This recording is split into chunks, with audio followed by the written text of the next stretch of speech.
What's up, YouTube? It's Sunday. It's 11:08 a.m. I'm artisanmc, and this is Shop Talk Live. Thank you guys for coming through today. If you can hear me, because I'm doing an audio check, give me a one in the chat to make sure you guys can hear me, because I don't know which microphone is picking up, if it's this one or it's the one here. And I want to make sure there's no buzzing, popping, crackling. Okay, I'm hearing some ones. Okay, let's get it going, man. So, what's up to everybody for coming through? Appreciate you guys for coming through on this Sunday after the holidays. I see Swifty, Rainfire, Aquatechy, Malika, 3T, Beastly Nerd, Malika the Me Bang, No One, the Package Man. I'm listening. I see you. Yeah.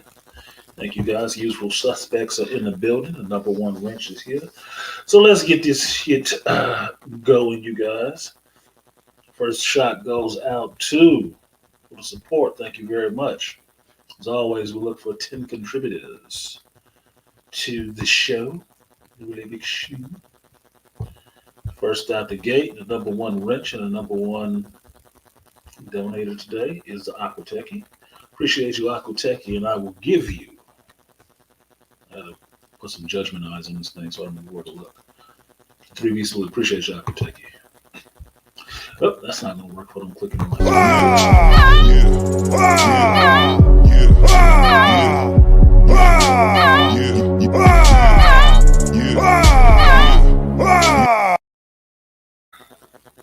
The next one goes out to Swift. He said for the Geek Sunday tribute. Appreciate you, Swift.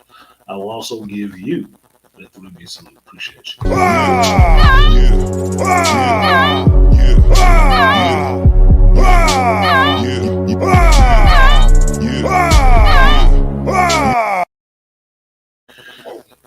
Excuse me.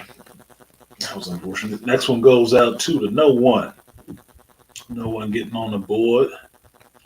I will give you No One, the Package Man. 3B salute. Appreciate you, No One.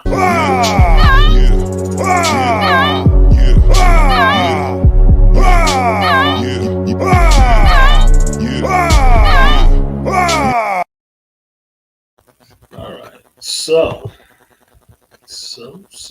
What up, AB? Beaming in. That's the one thing I don't have here. I need to get that link together.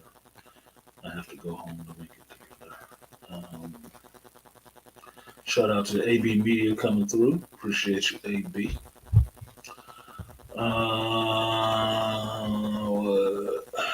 Thinker, Tease, Terror, Trapeze Artist.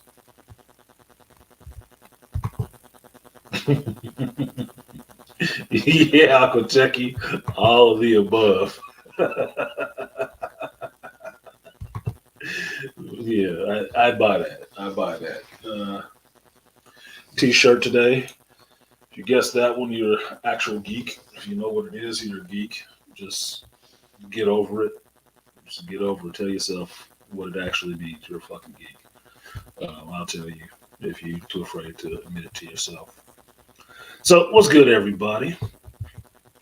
It is Sunday. I'm here. A disclosed location, but got some stuff I need to do today, so I'm going to have to try to keep this to a 3 and out. So I want to get out of here about 2:30 because going over to the grandma's house.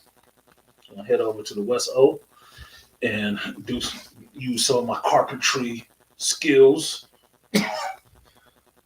for the moment and fix her fence with my uncle. So I ain't seen my uncle in a minute, but my nana needs some work done on her fence because it is rotted. It is dry rotted, and one of the goofball neighbors broke through the fence. But she has special needs, like especially in need of an ass kicking. But this is my nana, so I told y'all about her before. She lost her husband during COVID. Her husband for 40-something years. And this is the first time in her life, she has lived alone. So when she calls and needs some help with something around the house. What's up, Herb? Needs some help with something around the house. I'm trying to go and help her get that shit done, especially if it's within my purview. I don't always have a lot of time, but if she needs the help, I'll give it to her because bitter old woman or not, hard to deal with or not, sharp ass double hatchet He-Man battle axe tongue that she might have. That's still my nana, man. I still got good memories of her. So yeah, she can cut you down. She a gynocrat. She is. But at the same time, it's still my nana. She still needs help. And she's getting older. And I can tell you from seeing her yesterday, seeing her hunched over a bit, it's something that's really interesting when you start getting older and see people getting older, you realize certain things. And one of the things I realized looking at my grandmother that I already kind of knew, kind of figured out earlier in life, but brought it home more so, is that you women with the big breastises, that shit don't look cute when you get old. It may seem like a little thing. I'm not talking shit about my grandmother. She knows how she looked. But my grandmother always had big breasts, right? Short, big breasted, top heavy. That shit is not cute when you get old and that shit start hanging and hunching your back over. That's the problem. Age and the wall cannot be kind sometimes at all. And you deal with certain things as you get older. And one of those things, especially in females, women, when you get older, is them breasts gravity start to take a hold on the motherfuckers. And yeah, Toya said she got the reduction in college. Toya had the big triple D's. Yeah, it's a pain. That's why I never really got into. I've had chicks that had really big breasts, but I'm always looking down the road. Okay, I'm looking down the road further than this moment. Okay, so I understand what that means. It just means you got back problems coming in your future. It's just what it means. There are certain things that you learn being the oldest son of a single mother with a bunch of female friends. You learn shit. You learn a lot of shit about women that may not be interesting at all at the moment, but it gives you an insight into things later on down the road. And big breasts are fun when they're young. And they're old, it's a pain in the ass. If you don't think so, grab a couple of sandbags, tie them together with a string, and hang them over your fucking neck for a day. See how you be hunched over, your back be all fucked up, and what kind of problems you're gonna have. So I kind of feel bad for her in that sense because that's what she's dealing with right now. It's not because she's just some old, unactive, enfeebled woman. It's not that at all. It's because motherfuckers is heavy and she's older. You can't carry all that weight. So the funny part is my mother is going to be right there with her soon. As much as she hates hearing that shit and she don't like hearing that, she's going to be right there with her ass. They already has scoliosis. Told you, yeah, that's a real thing. It's a real thing. If you're a dude that's with a woman for any long term, like you actually get married or actually have a long term relationship, you're going to deal with that shit sooner or later when they get up to their 60s. Maybe sooner. That's why I've never really liked women with bad posture. It's like, it's going to happen sooner or later. If you already fucked up, then it's going to be, yeah, you're going to walk around looking like a damn question mark for a wheelbarrow to hold your breasticles, So it's a real thing. So for any ladies in here, I think I'm a complete misogynist, which I'm not. A reduction is useful as you get later in life. A reduction is useful. So you always want to get out there and hey, chesticles up there trying to get men's attention. Understand that is a finite lifespan. That is a short amount of time. Better deal with it before then. Just saying. How you check in the old age is going to be on you completely.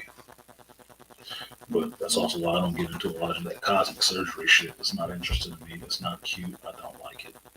Because checking in that old age, you don't know who the fuck you got later on. Got hair growing out of the wrong spots on your face. And too much short-sightedness. I can only see what's in front of me. Yeah, that's usually what it is, no one. That's usually what it is. Look, women don't corner the market on that shit, but it happens more so with them. It's about immediacy. You, as a man, have to be more forward-thinking and more long-sighted instead of short-sighted. It's not a benefit to you to be otherwise.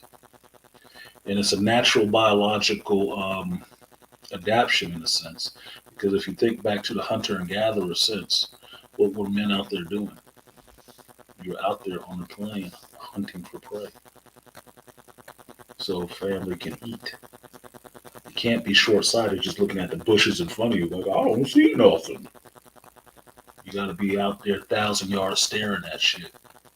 Being able to see what's on the horizon and adjust to it and track it so you can actually bring something home for the family that night. They might not know how you did it, but you did. That's the point. That's why you have to have a longer sight. Short sight is good for watching the village. It's not good for planning the rest of the future. So, like, share, subscribe, support stream if you feel so inclined. Shout out to D. Anderson. I see you in here for supporting the stream. I will give you a 3B, so appreciate you. D.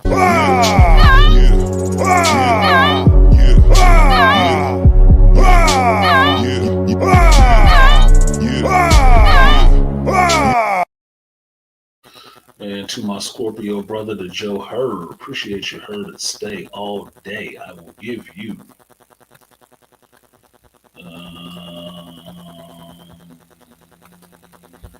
the double that. Appreciate you, Hurd. Money for the crowd, double lag. Pussy on fat, double lag. 100 on the sack, double that. Block like a ghost town, still double back. Appreciate for the dub. All right, so what else we gonna get into today? So that's what I'm going to do. So I got to keep the stream kind of short today. I'll probably try to keep my ranting and raving down a little bit so I can get out of here, go get that done before it gets too dark because I'm on call tomorrow night. Again, I have some other stuff I need to do. So I got to get it in and keep it moving pretty quick. So let's get those fucking 10 contributors in and move this shit along. We're at four-way. For the fuck away. Got some other new stuff. But a Rainfire Design said busty women come with a lot of maintenance. You want $1 million back rubs and you might as well start pricing in lifts and reductions. Yeah, pretty much. So I said, I don't know if it's because I make the joke that it's because I was never breastfed, but I don't have that much of a big deal about breasts because I look at breasts on women like a dick on a dude, right? Or a penis on a man. You don't get to decide, what it comes out looking like. You don't. It just is what the fuck it is. They don't decide that things just grow and they stop when they stop and they get as big as they gonna get big. I mean, we've all been in elementary school. Who was the big titty girl in elementary school that just hit puberty and she had a full rack of ribs sitting up there, and she didn't even know how to deal with the damn thing. She just wanted to be out there playing kickball and shit. God. Shit bouncing all over the place. She don't know how to deal with that shit. She didn't plan that. It's just hormones. It's just fucking hormones. So I never actually judged a woman on that necessarily, but I also knew that it can be problems later on in life. But okay, it is what it is. Toya said that was me. Yeah, the two little fists punching. Yeah, and the real thing is, if y'all know enough women, I don't know which one is worse for them because women do get judged on that by other women. How big or how small your shit is. They do. They get a lot of judgment on each other for that. I don't know which one is worse, to be super big breasted or super small breasted. because you understand the super small-breasted women sometimes don't even feel like women. They don't, because men don't look at them the same way as they look at big-breasted chicks. I'm like, look, man, everybody like eye candy. It's not that big of a deal. And as far as I know, every woman has breasts. So it's not that big of a deal. I don't pick them anyway. Right? So what you have is just what you have. I don't give a shit about it necessarily. What am I going to do with it? It's only two things you do with it. Big or small. That's about it. They're not for you anyway. If you really want to look at it, they're not for you. They're for babies. So anything after that is an ancillary benefit. That's about it. Dude. Look, the fuck. So I never got all gaga over that shit. It never. I had big breasted chicks since I was in elementary school. It doesn't make that big of a difference to me. It is what the hell it is. And like I said, they don't control it anyway until you get older and then you start getting the surgeries and all that shit. It's like, ugh. I'm listening to say most small-breasted women have asses. Yeah, they do. They do. But yeah, I know now I got a hella ass. Little breast, a lot of ass. It's just what it is. Different nationalities or ethnicities of women will have those in proportions. Like, if you've ever dated a Latina with big boobs and big breasts and a flat stomach, that's an aberration.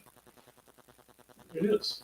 Because usually they can have one or the other, depending on what part of Latin America they come from. They'll have one or the other.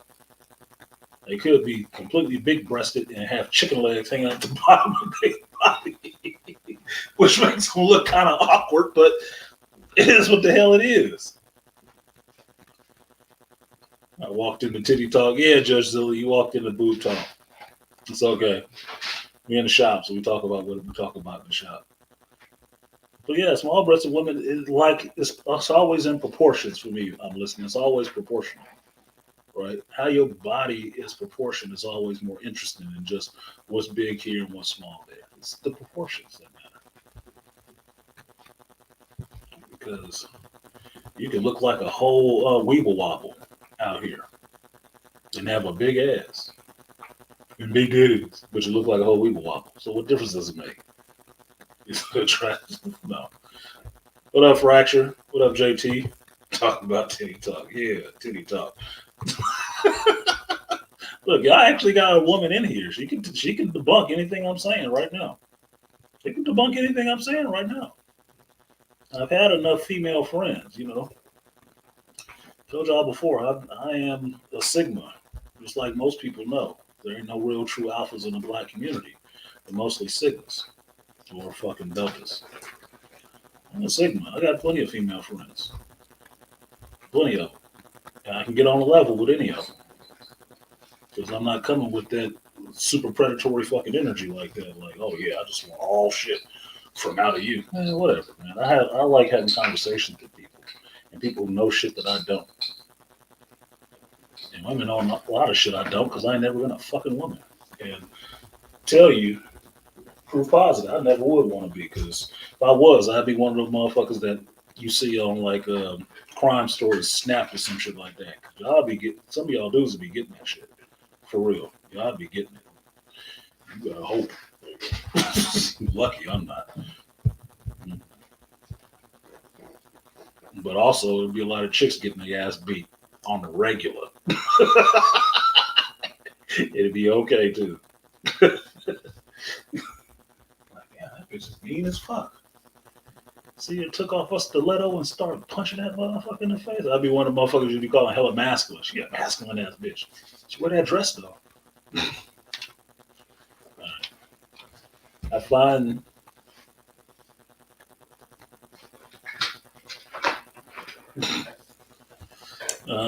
what up, BTU? Said my son asked, can you offer YouTube shorts of comics for newbies? Pay your knowledge. What does he want to know, BTM? BMT, excuse me, not BTM. BMT. My bad. Totally bad mistake. What does he want to know? Just tell me, because I'm trying to get into the shorts game, just like a lot of people, with understanding that shorts is a good way to blow up your channel.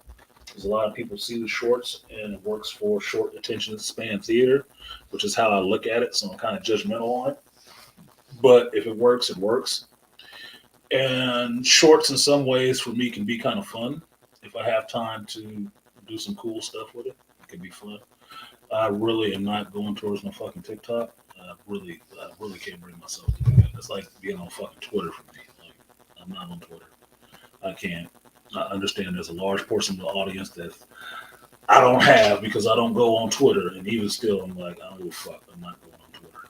Like, just might not be my folks. They just might not be the people for me. I'm just saying. Because I am almost patently against that shit. I'm listening Latinas and some black. Yeah, that's why I like Latinas. I figured this shit out in high school. Like in Richmond, there's a town in Richmond that's annexed by Richmond. Like Joe Hurd will know this, right? San Pablo is annexed by Richmond, which means San Pablo is in the middle and Richmond is around it, right? San Pablo was where all the Latinos usually stayed, where they were. So the high school that you had in Richmond was Richmond High, right? Richmond High was full of Latinos, right? Now, luckily for me, I went to Kennedy, right? So Kennedy was in the black neighborhoods. So luckily for me, I was in this program, which was a computer programming thing with ADP, right? Not ADP, CDC. Fucking hell. Yeah, Career Development Center. And it was advanced computer programming stuff that I would go to and work with my teacher, one of my favorite teachers, Mr. Radke, bless Radke, and got me into working with Sun Systems and stuff like that, Sun Microsystem computers, and doing programming and stuff like that. That's where I thought my job field was going to lead me to, that I would end up being a computer consultant, working on system administration and cleaning up computer systems and stuff like that. I got a lot of experience doing that stuff. I went to a lot of industry parties and stuff like that and conventions down in Silicon Valley and whatnot. It was fun until I got out of high school and was trying to get a job at doing that shit. So, be that as it may, one half of my day I would spend, the last 2 years of high school, I spent at Richmond High School. Spent at Richmond High. There ain't nothing but Latinas there, right? And what I've noticed about Latinas, especially young Latinas, is that Latinas are always built like sisters. They always are. The proportions are just different, right? You may have a Latina with big boobs and nice legs, but no ass. Just she'll be flat. She won't have any ass. Now they always will have a sort of pretty face, right? Nice hair and shit like that. And they always smell nice. Shout out to Angry Man and Grinch. We know what we're talking about, right? They always smell nice. Either fucking Aquanet or whatever. It don't fucking matter. It always smell nice, right? The other thing, if they don't have big breasts, they'll have a big ass and nice legs and a pretty face. So it's like, well, what do you want? Really? It's like you basically taking your pick. If you met one of those that had all three, the trifecta, pretty face, nice breasts, nice ass and legs, you're like, oh shit, I'm in there. Well, you probably wasn't getting those. you better be a man of some standing, because those are going to the Latino boys. Those are the ones that are going to be at the quinceañera getting married later on. Oh yeah, they get snatched up. But you can take your pick. And that's why I figured it out. Latinos are just like, they proportion like black women. It's not that big of a difference, really. But if you know about, slave trade and how slaves and stuff like that were sent down to Latin America and stuff like that, well, you kind of get it. I think niggas like Brazilians. Because trust me, we just watched that whole Wakanda Forever, right? About the Mayas and the Aztecs and shit like that. And it took a Mexican dude to shine the light on this for me. California is named after somebody. Queen Khalifa, right? That's all in Latino history books, right? Who was she, though? This is a tall ass Amazon. Where was she from? Chances are she was mixed. She was dark. One of those Africans from Africa mixed with one of the Mayans or Aztecs or some shit like that. That's where California gets its name from. Now, on the seal of California, they did a little revisionist history on that motherfucker and painted her white. But you look at Latino cultures in their history, she black as fuck. Black as fuck. I show that to people sometimes just to show them you don't believe everything you see and everything folks told you. How do you know that's the truth? Look it up yourself. Figure it out. Yeah. So like I'm listening and saying in here, that's that African. Yeah, they don't like hearing that shit, but so fucking what? Don't make it not true. You can plug your ears all you want to. Still the truth, whether you want to hear it or not. So look, I didn't make this shit. I just take in the knowledge. So shout out to 2 Triv for supporting the stream. Said my imprint is a tall black, tall big titty black big booty. That's your imprint. Big TNA. Nothing wrong with that. Nothing wrong with a nice butt. Give you some place to put your hand. Looks nice when it's walking up the stairs. Told you, I'm a huge lesbian, dude. A huge lesbian. I've known since I was born. From way back. I was just recounting to somebody how far back I can actually remember accurately. And I can remember accurately back to about 4 years old. I can. Not a joke. There's reasons for it, but I can. And I remember being in kindergarten. And in kindergarten, I had 2 girlfriends. I had 2 girlfriends in kindergarten. And what was I doing in kindergarten? I was trying to kiss. We'd go outside and play, and we'd go behind this big-ass eucalyptus tree with a hole down there. It had a little dip behind the tree by the roots. We'd go back there with my 2 little girlfriends, Kimberly and Kelly, and I'd be trying to kiss all up on their ass. We'd be kissing. Back in the K grades. Back in the K grade. Look, it go way back with me, man. I always knew what I liked. I've always known. That's why I can somewhat believe it. Listen to folks when they say it about, the alternate lifestyle. Like, okay, maybe. Yeah, some of you, but that ain't all of you motherfuckers. Look, no, that ain't all of you. Forget that. I'm not believing that shit. The rest of it is cultural. It's not biological preset. No, the rest of that shit is cultural. Or I should say societal. So, shout out to 2 Triv. Thank you for supporting the stream. I will give you that 3B salute. Appreciate you, 2 Triv.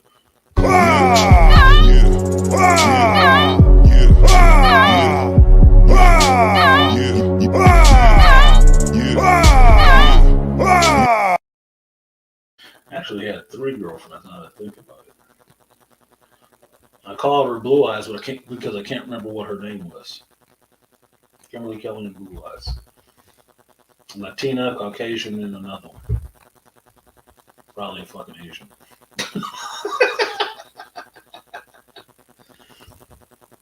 Here's what it is. Look, Black Chips was into me that deep, I'd have more of them lined up. It's just what it was, dude. They there. Just, Even a threesome at that age. Look, dude, I just told somebody this story. Yesterday, right? My friend over here, lady friend. I told her this damn story about going to Christian school. And if my cousin Dale listening on the cloud, he will know this shit is true. We're going to Christian school. And my girlfriend in that school was named Marcy. And I think Marcy was the preacher's daughter or something like that. And my aunt at the time worked at the school. So we'd be sitting in the station wagon waiting for her to finish up work, doing school shit, papers and whatnot. And we'd be sitting in the station wagon waiting. We were told to wait our asses in the station wagon. Now, we see Marcy out there, and it's just boys in the back of the fucking car talking shit, being boys, right? And it was fucking daring me, which is something you never did when I was a kid. Don't dare me to do shit, because I would do it. And somebody dared me that I wouldn't go look up her dress. And I did. And it was the dumbest fucking thing ever. This is young artisan, y'all. This is a real young artisan, right? At this age, I was probably like second grade, right? You get out that car, and it's on a hill. This is on Arlington Hill in Richmond. If any of y'all from Richmond, I'm not bullshit. Arlington Christian School, right? And I'm walking up this hill towards her in front of the church, and she's out there. She sees me coming. She has on this little dress down at her knees, right? Because Christians you got to have a dress down to your knees, right? And mind you, it's like early 80s or something like that, right? The early 80s or late 70s. I walk up on her and I fake a trip. And drop down to the pavement on my hands and looking up her dress. It was the dumbest shit. It was the dumbest shit, too. It was the dumbest shit, but I wanted to see her little granimals under there. I mean, that's what it was. It was like white, with like little pink flowers or hippos, or whatever the fuck was on the damn thing. It was like, oh, okay. Look, I go way back, dude. I go way back. And that shit made me laugh saying that shit. It was like, that was so dumb. It was so dumb. It was dumb because it wasn't smooth. That's why it was dumb. Not because I did it, because I fucking like women. But it was dumb because of how I faked the fall. It was a terrible fucking fake fall. Dude. It was terrible. You saw that shit in the movie, you'd be like, what the fuck was that, dude? Dude, there's better stunts. It was just stupid. With threesome even at that age. Just kissing, Malika. It was just kissing. It's just kissing. It's just kissing. No tongue, just kissing. These young girls don't know about Aquanet. I went in on a hair store. I needed it for lacquer. Don't ask. 20-something clerk couldn't even pronounce it right. Had to get the manager. Yeah, what the fuck, dude? Look, Latinos was good for that Aquanet shit. Had their hair poofed up, but this is like, 80s, 90s, late 80s, early 90s. They had that little front part poofed up and filled out, filling their face. One I think of is Sheila Anderton. Sheila Anderton from Catholic school. Yeah, Sheila was nice. She was older too. I always liked older women. Sheila was nice. She had an Aquanet. She had the nice, perfect little curve over. I was like, did she smile? She had such a good smile. Yeah, fuck you. I'm in puberty. I'm horny enough to bust a crack of dawn, dude. Be glad Me Too didn't exist back then. Well, back then, there was no objectifying. It was okay for a young boy to be interested in a young girl. It was. It was totally fine. Nobody wanted to steer you away from that shit and tell you, no, you just need to be around boys and get into doing boy things. And tell you it's totally okay if you want to, bust your homeboy in the butt, but it's absolutely terrible if you want to have sex with a girl. Stay away from that shit. Nobody was doing that. The only thing my mother told me about girls is don't have them little heifers call my house and not knowing how to talk on the phone. Because she worked phone service. So don't call her house being rude. Artisan there.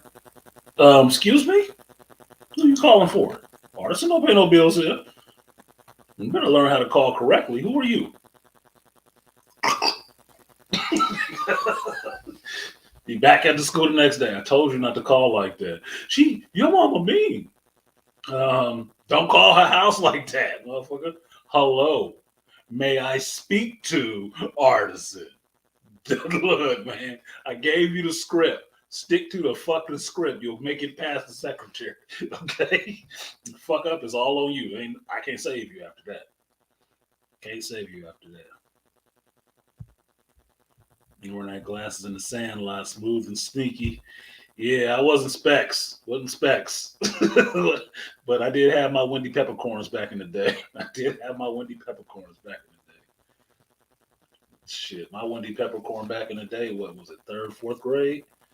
Was fucking Michelle Lane. She looked like fucking little orphan Annie, red haired and everything.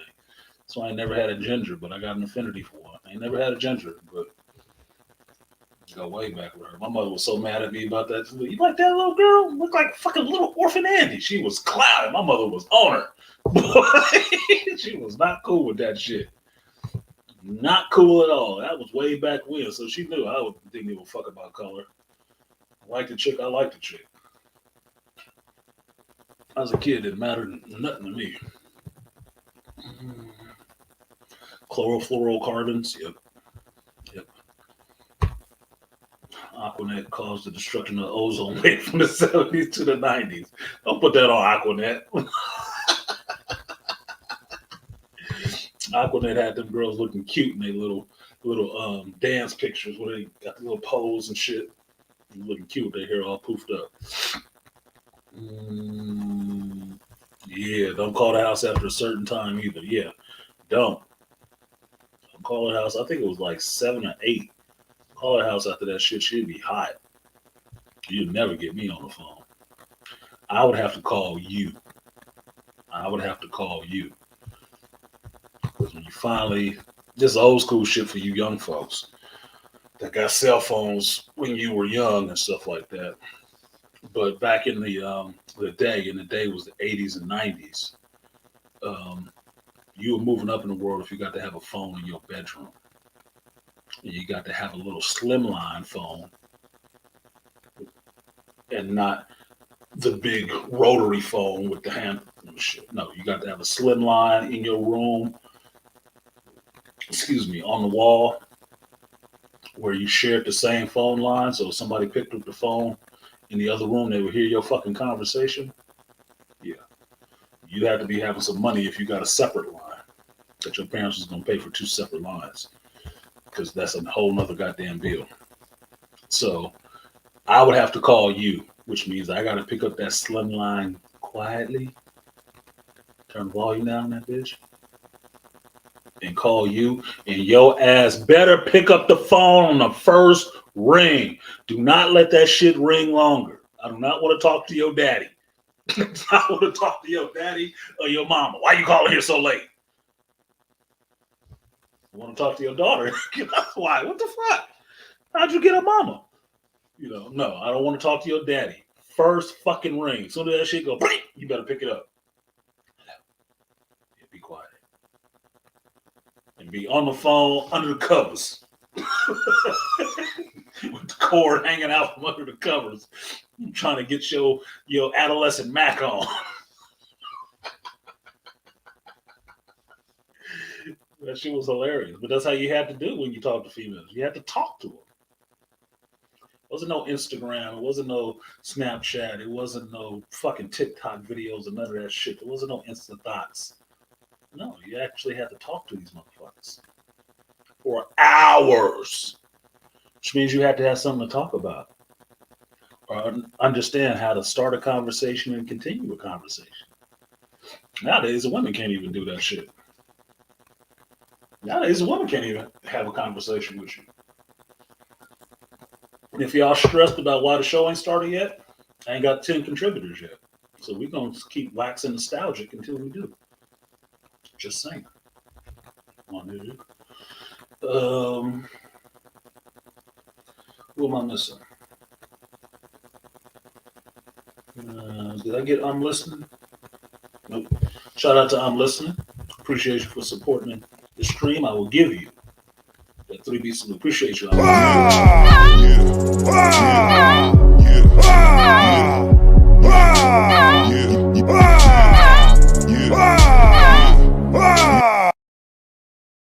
And the next one goes out to the No One, Package Man.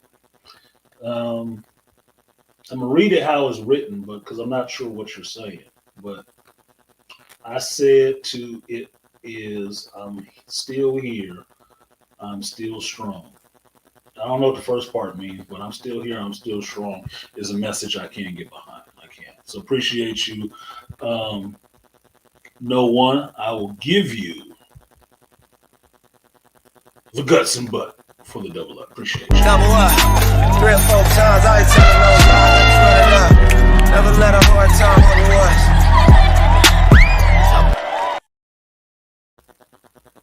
Appreciate you, no one, for the support. So we are one or two away. Beastly nerd in the building. Appreciate you, Beastly. I hope you and the dojo is doing all right. I heard y'all was going to continue lessons and stuff like that after the holiday. So that's good. Shout out to the Angry Man for highlighting a little bit more on what was going on in the JDF situation. And man.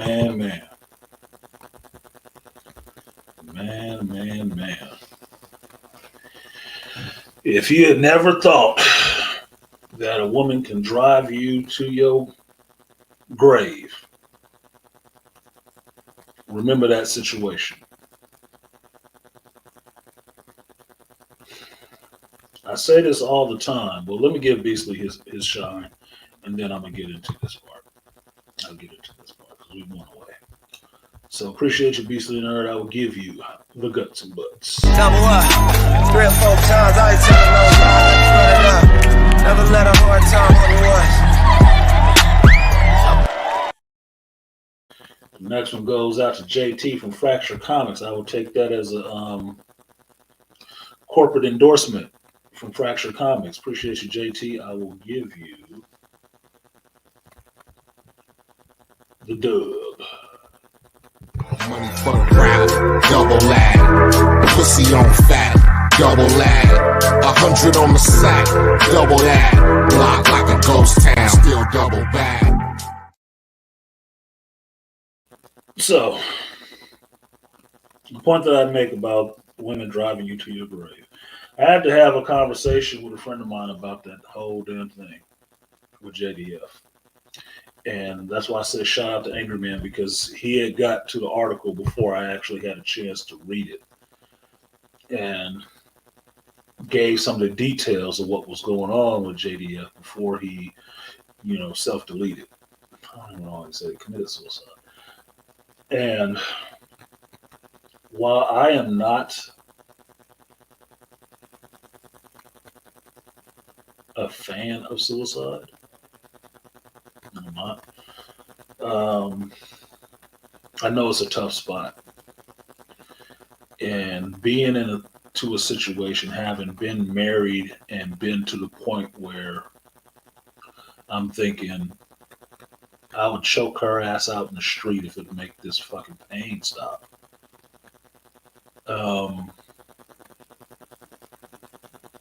I can understand how people can push you to really want to do some terrible things to yourself and anybody else around you because that pain. One of the things I talk about a lot is how young boys who grow into men are never told and never taught how to manage those kind of emotions. And that's a detriment to us because we have them. We have them just like women have them. The only difference is women get to revel in their emotions. Men do not. Within a certain age, you were taught to stamp down and clamp down on your emotions.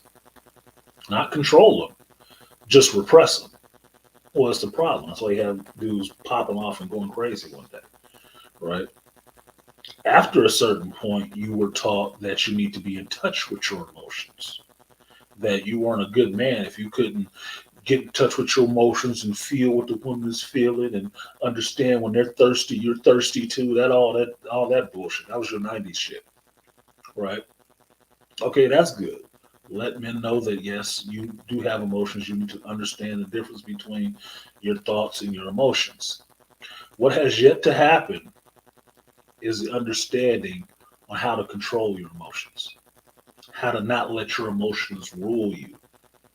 Because understand, a situation where you self-delete is your emotions ruling you. That's why you self-delete. Now, from what I've heard of the situation with JDF, having a heated argument with his second soon-to-be ex-wife, that's his emotions got the better of him. That's all it is. His emotions got the better of him. And this is the one thing in men that I feel that they cannot stop fully without being trained how to do that shit, which is controlling those dark emotions when things are going completely fucking bad. I can tell you, you look at somebody like JDF, mixed martial artist, fought in the ring, fought big dudes, little dudes, all kind of guys, right? Trained himself, all the rest of that shit. You would not worry about anything running up on him and being able to take him. But what took him out? Himself. And why did himself take himself out?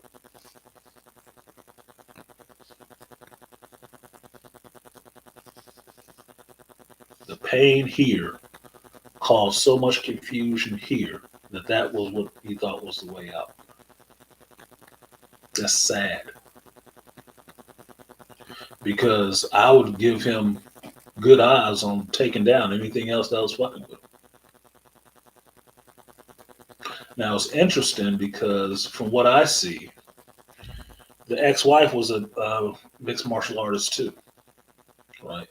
And in martial arts, you train to cultivate your mind, your body, and your spirit, right? If you get any of that shit out of alignment, you get some goofy things happen.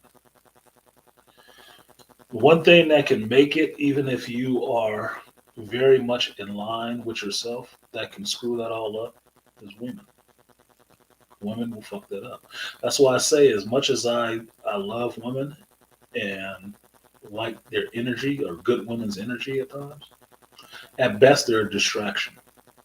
At best, they're a distraction. This man took himself out over a fucking chick. And at this point, I would call her a bitch. I would. And I don't got to know her at all. Don't. You know why? Because of you, somebody that I actually respected and admired is gone. And it's, to me, it's your fucking fault. So fuck you. You're a bitch. I don't want to hear shit about you saying that was your soulmate. I don't want to hear shit about how you was crushed and all the rest of that. If that was the case, you wouldn't have been going through such a bitter goddamn divorce. Shut the fuck up. Opportunistic, vengeful bitch. And I don't have to like you. I don't. The world ain't made up of happiness and rainbows and unicorns for me. Nobody has to like me. So I don't have to like your fucking ass. You funky bitch. I don't give a shit. That man was putting more positive energy that I can see into the world than your goofy ass had ever put. Late to the game ass. All the benefits, none of the struggle. Fuck you. So I don't believe crocodile tears. I don't believe sentiments of, oh, he was really all this to me. All I look at is that, look, if he is black, he'd fit right in. He'd look like another BLM rally. In the same month as this Wakanda Forever bullshit. We're doing a tribute to him. No, you're not. You're promoting yourself off their bodies. And that's what this bitch jumped out there and did, talking about he was my soulmate. He wasn't your fucking soulmate. I was so pissed off when I heard that shit, because you know the last time I heard it, my fucking ex-wife said that shit to me. You were my soulmate. And why the fuck is you going off doing this goofy shit? That's not what soulmates do. You know, soulmates usually end up like dying together. So that word don't mean what you think it means for you. No, you ain't no fucking soulmates. You just had a good run. and enjoyed it until it got difficult. And then you wanted out. You wanted your check. Like I told y'all before, she wanted to take her voucher from the casino of Frank and go cash it in at the judge to get her payout. It's a come up. And you was done. You thought you got all you can get. And now you was getting out. Opportunist. So I don't want to hear all these crocodile tears and this bullshit. Fuck you. You're a bitch. And you will forever be a bitch. And if I see you hear anything about your ass 5 years from now, it will always be in my mind. That's that bitch that made JDF kill herself. Caused him, ran him to his grave. Left his children without a father. Bitch. Now tell me I'm fucking wrong. Tell me I'm fucking wrong. You here, he gone. What was better in the world? And what has the world lost? What did you put out into the world? Because I can tell you this. I said it earlier in the week. You never knew how many people really watch fucking Power Rangers until this motherfucker dropped. People was all over the place crying and shit like, damn, y'all, I didn't even know y'all watched the Power Rangers like that. I thought it was just me and a couple of my geeky friends. Like, yeah, Green Ranger was a motherfucker. Actually knew what his fucking name was. What? These motherfuckers that came out the goddamn woodwork like, dude, I never knew the Rangers was this deep. And sure enough, I went on Instagram, and I told y'all this last week. Outside of Beastly, there was one other person that I know that was really close and knew him personally, in a sense. It was my cousin Winton, who cosplays as a Blue Ranger. And sure enough, I went on his Instagram page, and he got a big-ass picture up there with him standing next to JDF and all the Power Rangers doing their cosplay and shit. And he was talking about how fucking crushed he was. What this bitch has done? What has she done? Besides marry somebody who did some shit. Put something out there into the world that was positive. And yeah, AB, I saw the Amy Jo tribute on Instagram because my cousin talked about it in his thing because he broke down from that shit. And so I went to find Amy Jo to see what she had to say because I knew it was probably going to hit her tough. She couldn't even get through the shit. She was breaking and cracking all over the place. They really meant something to her. They wasn't married. She wasn't trying to run his ass through court and drag his name through the fucking mud nowhere. But this goofy bitch, it's a heated divorce. Why? Why don't you just take the shit you came with and bounce? Why is it a heated divorce? You didn't earn none of that shit. So what you looking for? A fucking come up. Man, Amy Jo was a tearjerker. She was. Amy Jo was a tearjerker. I couldn't even watch all of that shit. Honestly, I really couldn't. I couldn't watch all of that shit. And y'all know how I am. I watch all of a shitty movie. A shitty movie, I watched the whole thing of just so I could sit back and tell you, that was shit. I want that time for my life back. I couldn't watch her going through that pain like that. I couldn't. She was deeply in pain. She was deeply in pain. And I felt bad for her. And I felt watching it was not giving her privacy in some sense. You know, I couldn't watch all of that shit. I couldn't. Yeah. Power Rangers always won the longest line because that's y'all generation. I mean, I was a whole teenager when the Power Rangers shit came on. I had a job and everything watching that shit, but I got into it for what it was because it reminded me of old school Ultraman TV shows and stuff like that from the 70s. That's why I got into it. I said, dude, it's just Ultraman. I'm good with this. They're smaller, they get bigger, they got robots and shit. Let's fuck it. Cool. I had been to the first seasons of Mighty Morphins. the park that they was always fighting at, I've been to that park. It's on the way to LA, right outside of Magic Mountain. I've been to that park. That's how I recognized it when I was there. It's like, oh, there's the thing where the water comes over here. Oh, okay. I know where some of this shit is. So it was real in a sense for me with where they were filming and stuff. But, bro, I didn't even know how long it went on because the last time I checked in on Power Rangers, he was on it. It was Dr. Tommy. I was like, oh shit, he's still here? That's awesome.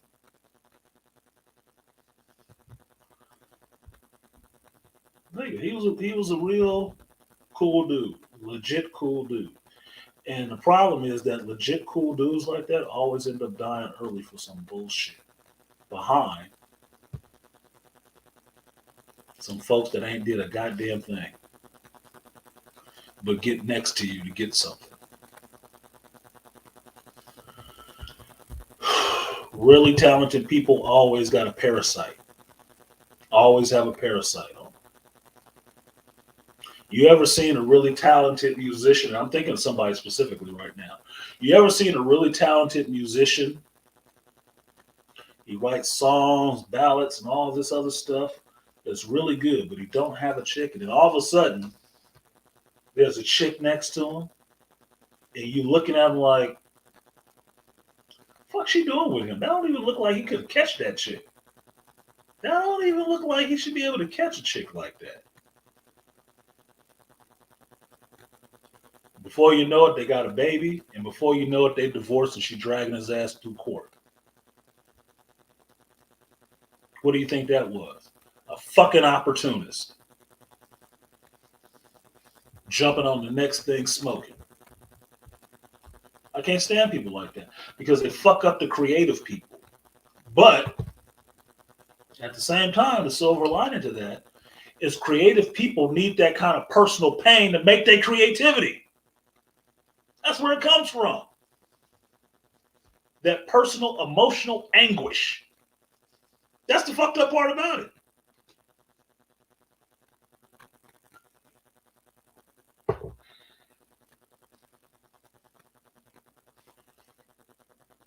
What's the guy I'm thinking of? Baldwin? I'm forgetting his first name right now. I'm a terrible Negro now because I'm forgetting somebody's name. Is it Charles Baldwin? For all they revile him for is like, oh, he was a gay man and all this and this time and all this shit. He was a great writer, all that. What kind of personal pain do you think he was going through to create all of that shit? You think it was all rainbows and sunshine? Get your fucking head out of the ass. No, it wasn't. That's why innovation don't come from rich people. It usually comes from motherfuckers that are poor, struggling, destitute. What? Angry Man was just doing a whole stream talking about how he was hustling back in the early 90s with the computer and starting businesses and jobs that other people wasn't even thinking about because only broke folks and people who struggle have an innovative mind like that. They have that creativity to think outside the box. They're trying to make shit happen when it's make a way out of no way. Put it that way. How about that? Yeah, Beastly, that bitch that broke up the Beatles too. Yeah, I don't even give a fuck about the Beatles. But yeah, it's always that. That's why I say, at best, a distraction.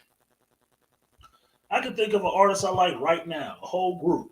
Really creative brother, really good. I'm waiting for his wife to say she's divorcing his ass. I'm just waiting for that shit. Because I know it's going to come. Because seeing them together and seeing that bitch, I'm like, she ain't into him. She not into him. She into his celebrity. And he was making a shitload of money and no woman. Somebody going to want a piece of that shit. Somebody's going to come for a piece of that. And the only way she going to get a piece is to pop out a baby. And that bitch will be there and gone and sucking and fucking the next dude for nothing. Off his checks. Yes, with necessity is the mother of invention. Exactly. That's why you don't see smart people thinking up hella creative ass ideas. It's not necessary for them. They have somebody to make it for them. Like, share, subscribe, support the stream if you feel so inclined. We did hit the 10 contributors, and that's why I'm going in, motherfucker. motherfucker. I wouldn't even say it's demonic, Ray, but I will say it's very Lilith-like. It is. The more you know about who Lilith is, the more you can see this shit like, man, this is Lilith and Eve all day long. Narcissistic asses. Mother of chaos. And that's not saying that all women is like that. It's in them. It's just like all men have the propensity for violence. Even the meek and mild, weenie, 100-pound dude. You push him the right way, that motherfucker will be the last face you see in this life. He'll be snatching your soul out of you, and you'll be wondering, how the hell did that happen? Because everybody got it in them. What up, AP? Everybody got it in them. It's just if you push them to that point.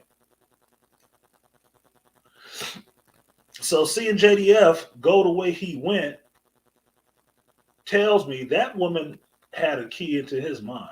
She was in his mind deeply. And something she said in that fucking argument flipped the switch on his ass. That was the only way he could prove something to her, I guess. I don't fucking know. And I'm angry over that.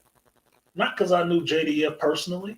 Not because I knew this chick personally. I don't. It's just a loss to the fucking world. It's just a loss to everybody else for somebody who ain't putting nothing in it. It's like, fuck. Look, man. Look. There is not enough people who try to put positive energy into the world. There is not. I try to be one of the people who does that. I try to put as much positive energy as I can out there into the world. Make the ripples on the pond that I can. Whether how big or how small. Make the ripples that I can. And hope it touches people and they can make ripples of their own. This motherfucker was doing it. Even if you didn't respect what the fuck he was doing, like, oh, you just dressing up like a superhero and dancing around in your little tights. Even if you want to say all that shit. He did more for people doing that than your bitch ass did the whole time. Whole time. And that's a Gen Xer. He was born in my year, 73, same age as me. What? 4 kids? No, fuck you. No. That bitch go and suffer somewhere. Die in a fire. Fuck you. No, don't. This is the message if I want to put a point on it and put a pin in it. It's hard for guys to get this, and all guys will go through it at some point when they really into a chick that deeply, right? It can be a scary thing. But never think your life is worth some bitches. Never. Never think taking yourself out is the answer to emotional pain that you have. It never is. It is not. It alleviates your immediate problem, but causes a cascade of others for everybody else that's still fucking here. Just get away from that bitch. Never, ever. There ain't really much of anything in this life you need to be taking yourself out over, except maybe your kids. Maybe. Because I've told my kids this and told them this for years. I'll kill or die for you. Woman, I don't know. You know why? Because they're too fucking fickle. Here 1 minute, gone the next. Not permanent. But you know what is permanent? The fact that I had these goddamn children. That is permanent. That is my legacy. Your ass ain't my legacy. The minute I'm dead, you the next nigga problem. And nowadays, you ain't even got to be dead for that shit to happen. You just got to, fuck up on one job or something. Be out of work for a little bit. Your ass will be out of there. She'll be on the next dick with $1 wrapped around it. Back to doing the same old thing. So, no. Never think that that's an option. I don't give a fuck how bad it is. I don't give a fuck what you're going through in court. Write that bitch off and call it a day. But never think that taking yourself out is the answer to dealing with some bitch that's on the emotional tirade in your brain. That's the worst thing you can fucking do. I ain't saying do anything to her either. No. The main thing you should do, and a shout out to my boy Pep for giving me this advice when I was going through my emotional turmoil. Stay the fuck away from her and stop talking to her. And just like a drug, you got to get it out your system. You got to get it out your system. The further you get away from her, the more clarity you'll have. The more she keeps trying to contact you and bait you into being back around her, that's more of a reason you should understand you need to stay the fuck away from that bitch. She's trying to have you fucked up. She's trying to have you fucked up. Look, misery loves company. If you want to understand what this means, if you at a club or a bar with your homeboys, do you all go to the bathroom together? Who does? Women. Misery loves company, even when they're taking a shit.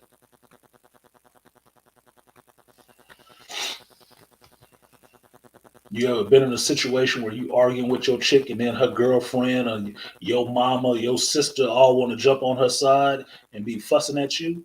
Misery loves company.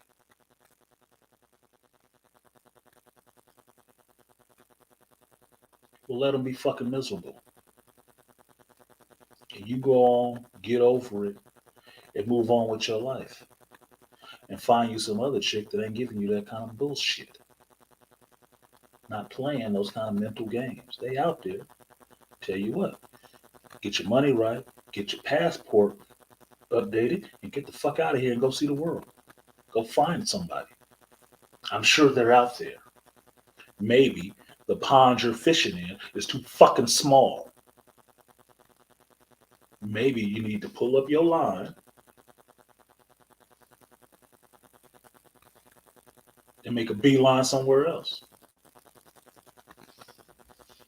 Fish in other waters. I'm sure what you catch will be different.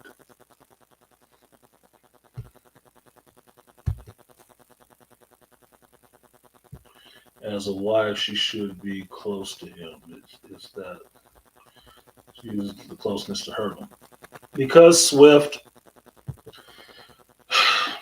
the only people that can hurt you as a man, really mentally and emotionally like that, is the person closest to you. That's it. That's the only person that can actually hurt you. That's why it's so detrimental for men when they get married and shit goes really foul and the woman gets on that, feminist, gynocrat, Lilith bullshit and wants to try to destroy you. That's why it's so hard. She knows your button to switch.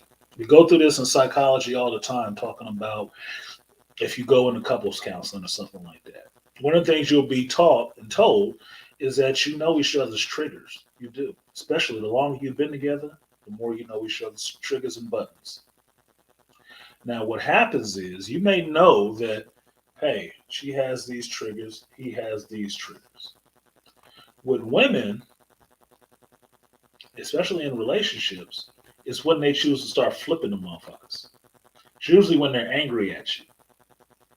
Because they can't physically dominate you, they have to try to mentally dominate you. Or emotionally dominate you. Because they always want a charge from you, some kind of way. Some kind of way. They always want that emotional charge from you. That's what they live off of. That's their fucking electricity. You starve them out if you don't give them that emotional connection. They'll go nuts. Or more nuts. Depending on the woman, right? They need that from you. So if she's pissed off at you, first thing she gonna do is start pushing your buttons. Because she know where the fuck they at. And she gonna keep pushing them to get the desired effect. Your mental anguish. Your emotional reaction to her.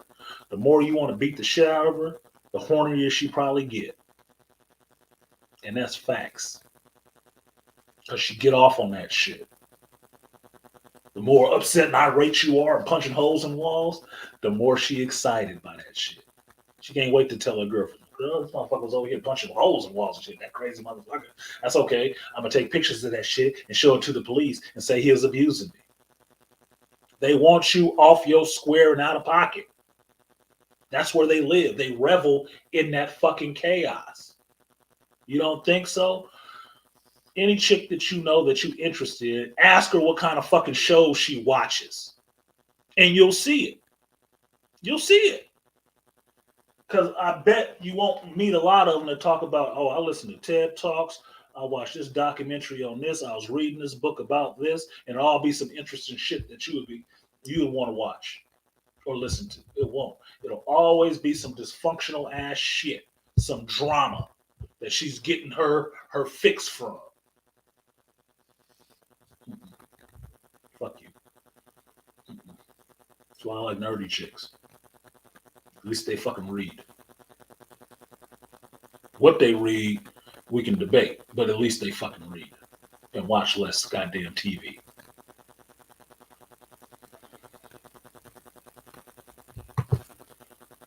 And that's why I never take a chick around my aunt's. Misery loves company. Yeah, they will reprogram that bitch in front of you. They'll get her own code. Look, if women stand around each other or live in the same house long enough, their bodies will get in sync with each other so they have cycles at the same time. You don't want them motherfuckers syncing up mentally too. Hell no. That Wi-Fi signal is too strong. No, my nigga. You better be a standalone complex like a motherfucker with your chick. That's why I don't like personally dating chicks with a big ass fucking group of female friends. Fuck no. No, I don't need to be dealing with all of y'all. She got more than 3 close friends? Fuck you. Fuck you. No. That's all we're going to be doing. I don't have the time. I don't have the patience. Listening to 4 other bitches' ideas on what they think a man, a relationship could be, and ain't none of them got one. Worth a fuck. And ain't none of them in a relationship with me. They don't know shit about me. You listen to them bitches, you might as well be with them. Congrats, y'all married. JDF now becomes one of many cautionary tales that I try to teach to young martial artists and fighters. My teachers and I say women can be the #1 killer of a fighter's career. They can be. Entertainers, sports stars, all of that shit. That's why I say, at best, mind you, I don't hate women. I like women. I understand the value of women in a man's life. But at best, that means the best woman you can find can still be a distraction. Because she can distract you from your purpose. Because you will do things other than your fucking purpose because of a woman. At best, she'll be a distraction. Why do you think you watch movies and stuff like that and the dude is fighting and he's really trying to get into a fight and win and he needs the woman or everybody else to go away from him, leave me alone so I can do this, go, run. Because she's going to be a distraction. His mind is always, even at 5%, is going to be thinking about what's happening with her. And because that focus is not there where it needs to be, he will get fucked up. Even a slight thing, like, is she okay? Bye! You can't be thinking about that shit. You have to be able to close that off and focus on the task. Women don't want you focused on your task. They want you focused on them. Because they don't have a task.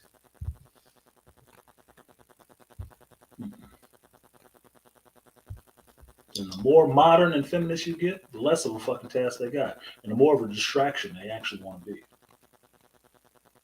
Why do you think Instagram is filled with fucking chicks? Why do you think TikTok is filled with fucking chicks? Because they don't just want your attention. They want everybody's attention. All the fucking time.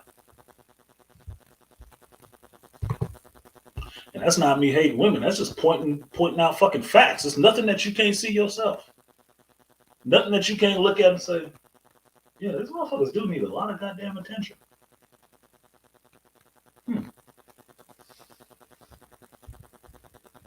That's sucking energy.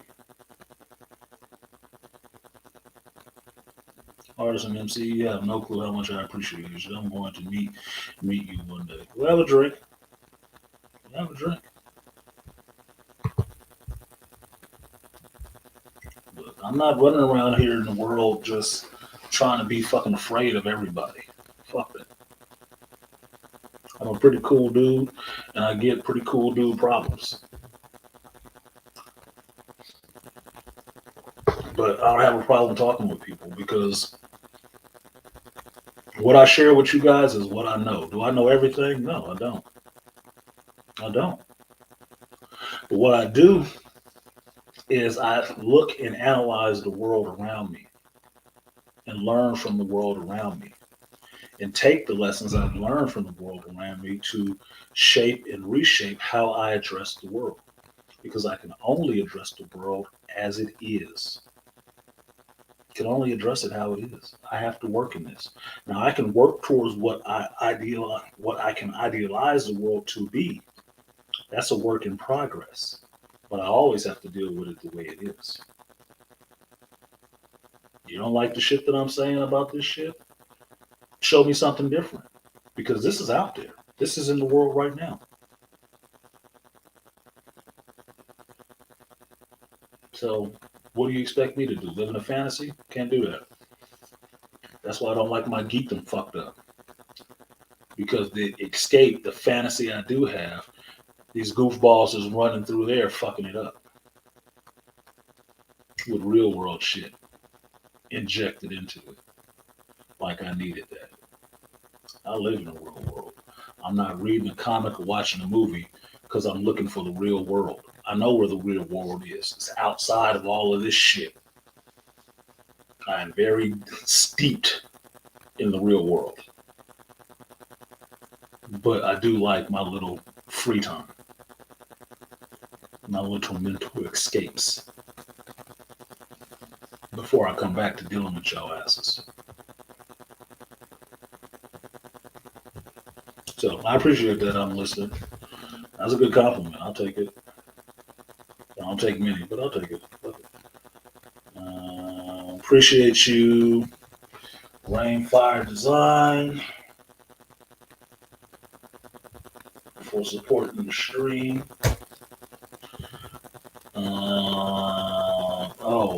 And Brent. I didn't see Brent. I'm sorry, you guys.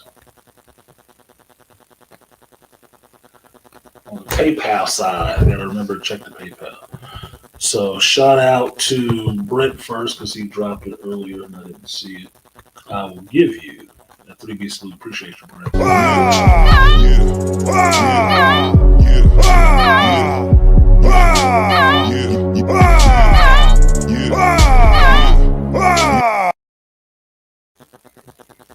And to Rainfire Design, appreciate you. I will give you the guts and butts. Appreciate you. Double up, 3 or 4 times. I ain't telling no lies. Run it up. Never let a hard time on the was.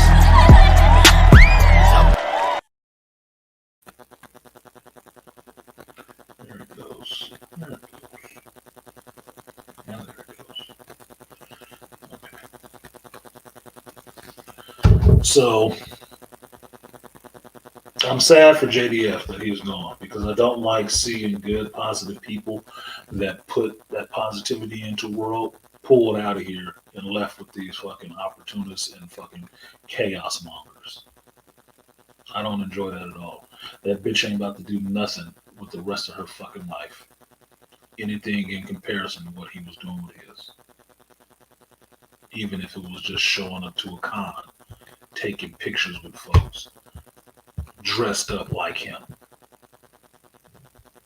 She ain't gonna have no fucking influence on anything outside of me recognizing who the fuck she is and wanting to call her a bitch every time I think of her. You ain't about to have no influence on the world other than taking another light out of it.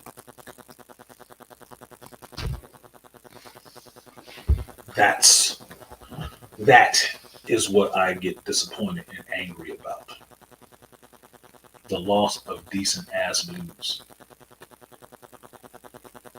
And the world left without them for other selfish ass motherfuckers because of other selfish ass people. Because they had no influence. They didn't try to either. So, like, share, subscribe, support the stream if you feel so inclined. The other one that got me, and I know this is not sounding like a lot of geek shit to y'all, but whatever, fuck. It's my show. Irene Cara. I told BGS and Dr. T that this was my girl next door boo from way back. And Dr. T kind of surprised me because he reminded me that she was in DC Cab, and I remembered that. It was like, yeah, she was in DC Cab, wasn't she? I remember her from Fame. I always liked Irene Cara. She's cute. She was cute as shit to me, right? So a little young boy crush. I remembered Fame because that's where I got onto her. In Fame the movie and then Fame the TV show. And that whole idea of a New York-based school of, repertory arts or whatever, dance, music and shit like that, really creative people all being together, following their dreams, even in the 80s. I like that. I like that shit. I like people who could sing and dance and act and shit like that. I did. Irene Cara was one of those people. And she put out some good songs. She had a great voice. Great voice. That's why I played that song in the beginning. Which is just her. Just her singing a ballad so you can hear what her voice sounded like, what the resonance was in her voice. Her sitting there playing the fucking piano. Talent, skill. That's stuff you have to have in you. That's what you should be aspiring to the whole time you fucking living. Developing talent and skill. And putting your voice out there. That's what she did. You don't have to think her music was the best in the world. Who gives a fuck? It's just like Olivia Newton-John when she died. You didn't have to like all that shit. You could have thought the Get Physical song was stupid as fuck. But you know what? She was putting more out to this motherfucker than your ass is critiquing.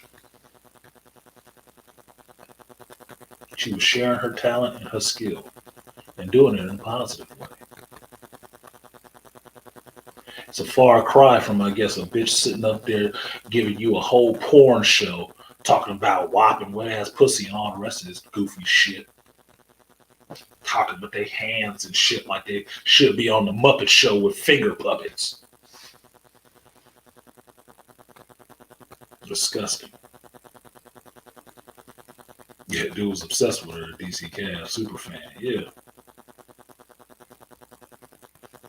Your mom was hurt? Yeah, because your mom probably from that same era. She get it. Look, man, if you think about the last few people who have passed from our generation and a little before, it wasn't all scumbags. It was all positive people. All positive people. Didn't sing no goofy shit.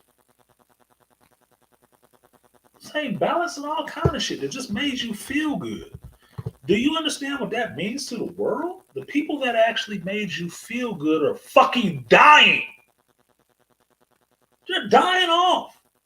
They're leaving this world. So what is it being left to? The whores, the tramps, the bitches with no love in them, too much masculine energy.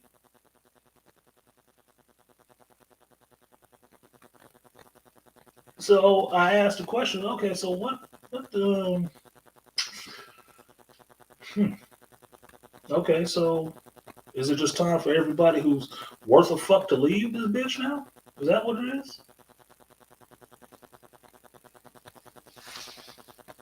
Because trust and believe, I can't see myself, I probably won't even be here, but 70 years from now, giving a fuck when a Megan Thee Stallion drop. I can't remember. I can't see somebody doing a retrospective on her and all this trash ass fucking songs coming up. I can't see somebody on stage doing a tribute to her singing WAP. You fucking kidding me? That's what she had to put into the world?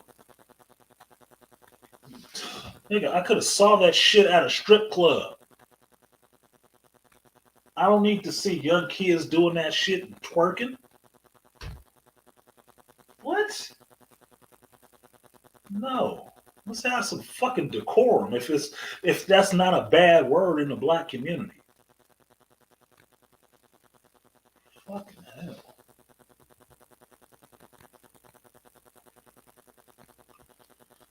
She did have an upbeat and positive attitude. And she did have a beautiful voice. Aaron, she did have a beautiful voice. Like most people, I think they forget about the Flashdance song. What a feeling. That's the kind of song she sung. Upbeat shit. Made you feel good. Bullshit now, dude. You don't feel like you want to do nothing but punch somebody in the face and fuck a hoe. Oh, I forgot. Take some drugs. We got a lot of that for you now. It's a far cry from people telling you about how racism was wrong and how to fight that shit in the same music genre. Far cry from a Public Enemy. Far cry from a Heavy D. We got our own thing. Far cry from that shit.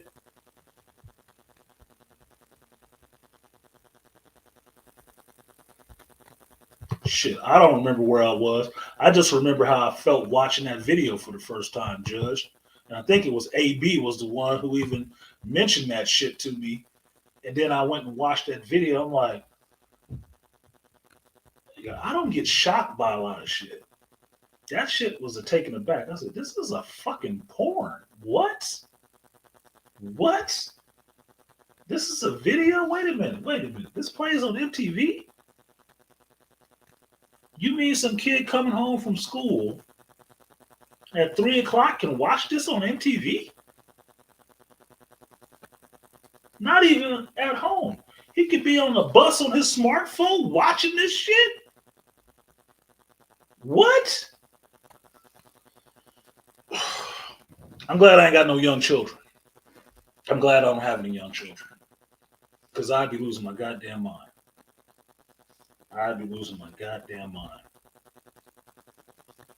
And be swinging like Cuba Gooding Jr. at culture.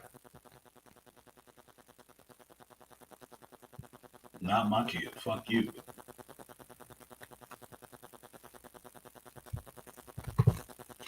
I swear I was joking last week, intimidating the photo shoot from Fame. Imitating the photo shoot from Fame. Oh, it's better with the shirt off. Huh? Laughing out loud. Damn, open black back robes. Yeah, thought you was Leon in that bitch, huh? Or Leroy. I was watching that video and thinking of how many characters that I could name from Fame. Like that, the TV show was where Debbie Allen first got into fucking acting and shit like that. And Fame costs. And right here is where you start paying in sweat. That was a motto for life. Being on a construction site, it costs. And it's where you start paying. Get to work.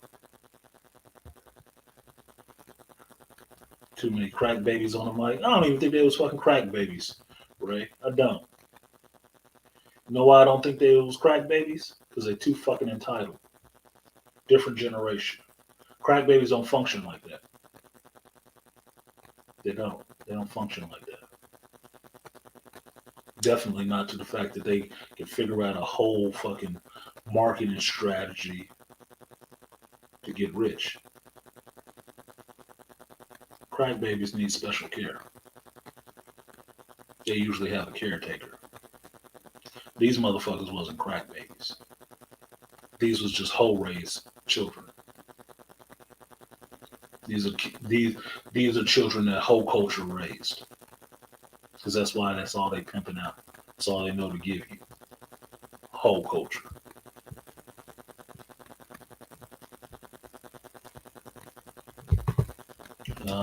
Irene Cara, Donna Summer never got over that disco fall, but still had great voices. Irene Cara wasn't even a disco star. Disco was over in the 80s. Irene Cara is the 80s. Donna Summer was the 70s, the 80s. So Donna Summer didn't get over the disco too much. Irene Cara, she was rocking. That was after the disco era.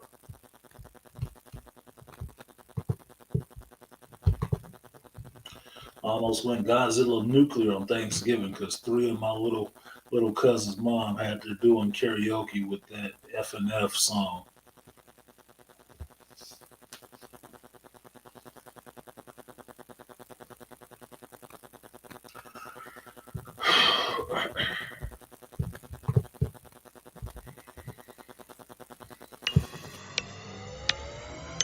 Grow up! Grow up! Grow up!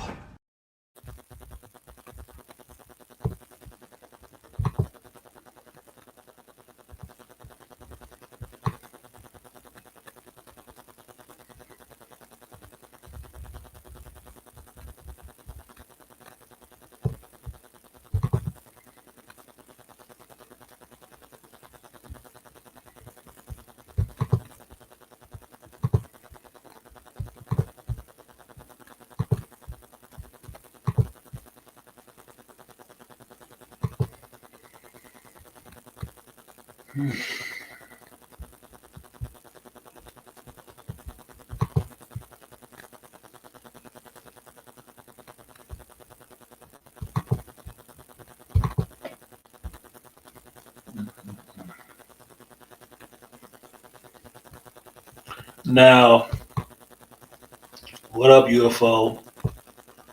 What up, BGS? Beasley. Just for shits and giggles, and I'm not going to giggle. Can you put in the chat what FNF stands for? Just, and if you don't mind, after that, put the age of your little cousins.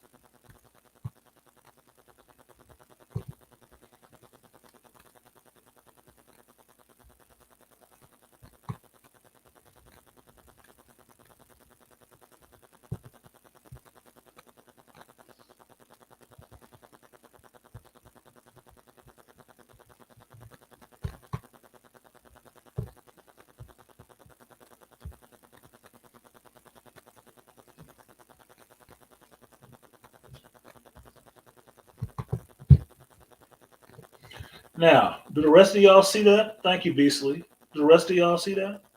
What that stands for, FNF? And how old was the child? And he said she's a she, so this is a little girl. This is what these little girls is getting programmed with.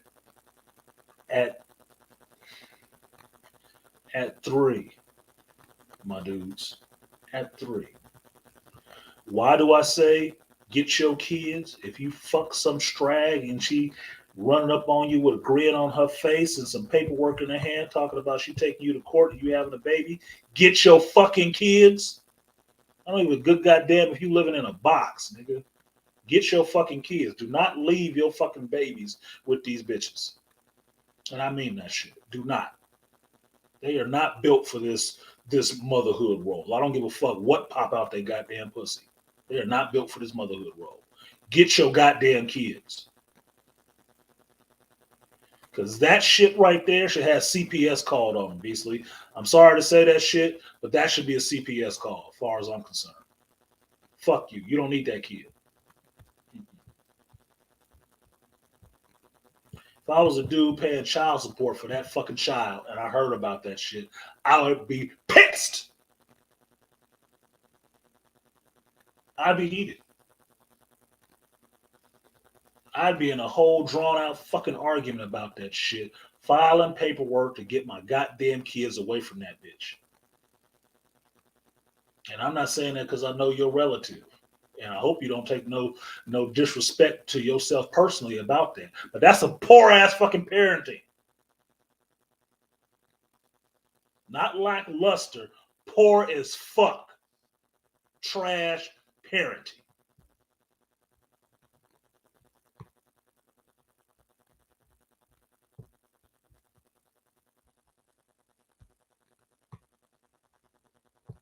Yeah, BGS, right. Like, I wish it was just Straggs.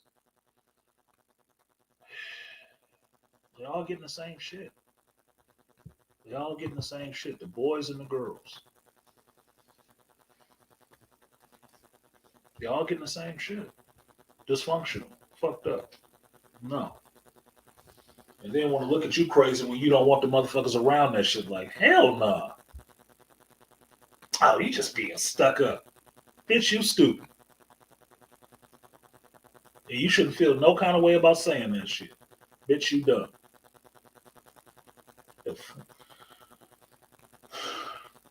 What does a 3-year-old girl need to know about fuck, nigga, or free? What does a 3-year-old know about any of those 3 words? Do tell. Why should she be doing karaoke to that shit? Oh, it's cute. We're going to put this up on TikTok. So we can see how fucking terrible of a mother you are?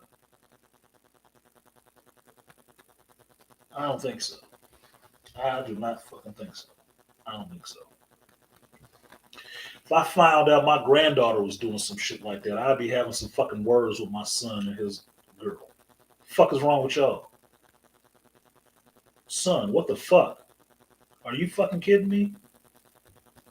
Nigga, this is not what I raised. No fucking way. You better get active and involved. Parenthood is more than going to work. Fuck that.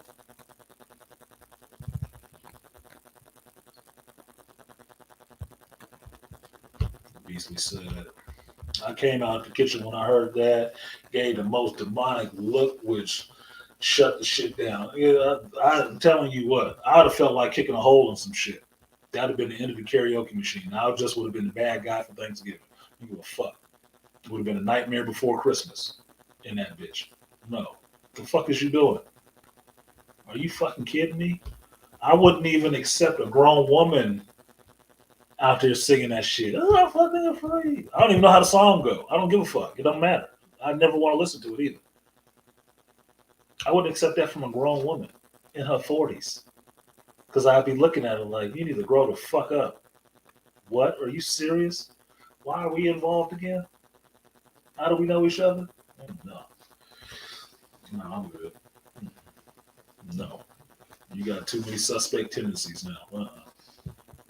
It's a whole line of shit that comes along with that. And a whole lot of questioning I must have missed. Nope, I'm not offended at it. In fact, that's why she's always with us. My aunt makes sure that, especially since her mom is mean to her and doesn't want to parent half the time. I take it from her, dude. I take it from her. You know how you can take a child from a chick if you don't want to do it legally? Give her ass money every month, and she won't give a fuck about that child because that's all it is to her. I've seen that shit proven multiple times in life. Give that bitch some money. She won't care about that fucking kid. The only reason she want it is because it can bring her some fucking money. So cash her ass out. Give her ass $400 a month from the family. $500 a month from the family, and you never have to see her ass again. Never. She ain't gonna be looking for that kid. And the child will be better off with people who actually have some, say it with me, 3T, decorum about how a 3-year-old should be behaving and what they should and should not be listening to. She will be fuck mama free. FMF. Bitches. Oh, that shit makes me so crazy, dude. That shit makes me so fucking crazy.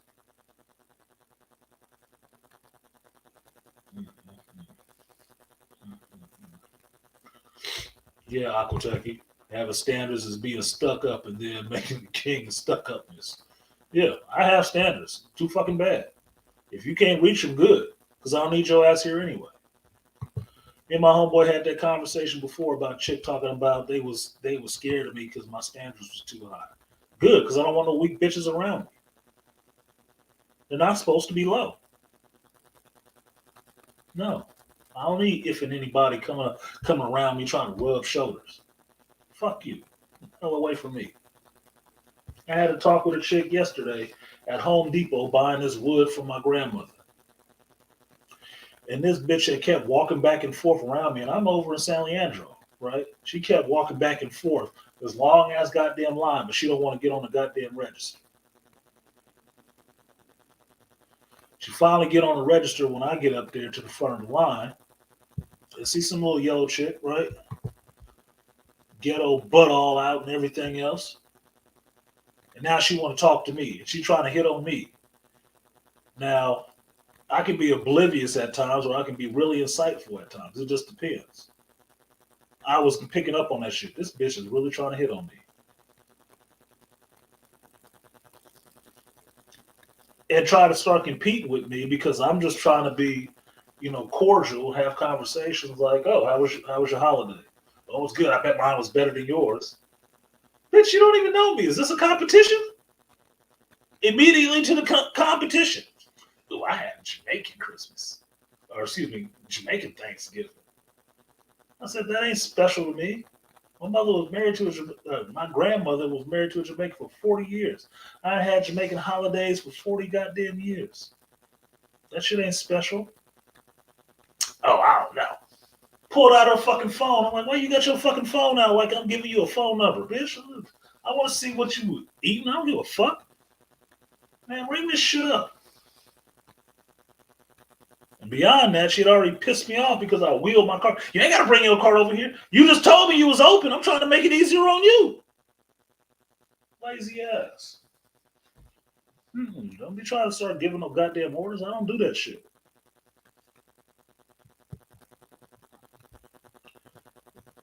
Yeah, Beastly. Fuck a threat. Fuck a threat.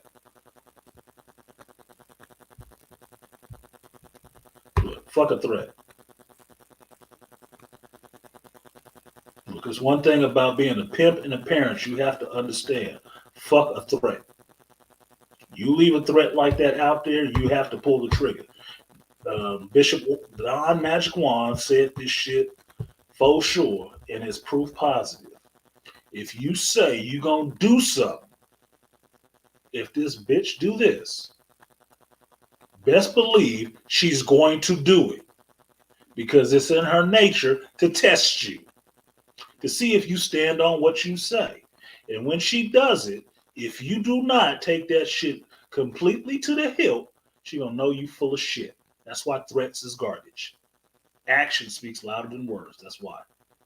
Fuck a threat. Follow through. Or don't make the threat. Don't make the threat. It's better off if you look at that motherfucker and say, you know you fucked up, and the next thing they see is some goddamn paperwork. Like, look at what you're doing. I told you I was fucked up. I don't have to telegraph my punches. I don't have to warn you. You should know better. This is what it is. And we taking this child off your hands because she ain't been raised right. Yeah, stand on your word, BGS. Bishop Juan said, look, if you tell a bitch, I will beat your ass if you do that again. Best believe she's going to do it again. And you're going to have to beat her ass. Now, you ain't got to, what he said, you ain't got to kill her. But you got to stand on that shit like a rock and make her believe that she was probably within an inch of her life. And after that, you got a good bitch because she know you serious about what you say. Otherwise, all the rest of that shit is smoke and mirrors. You want to know where that shit came from?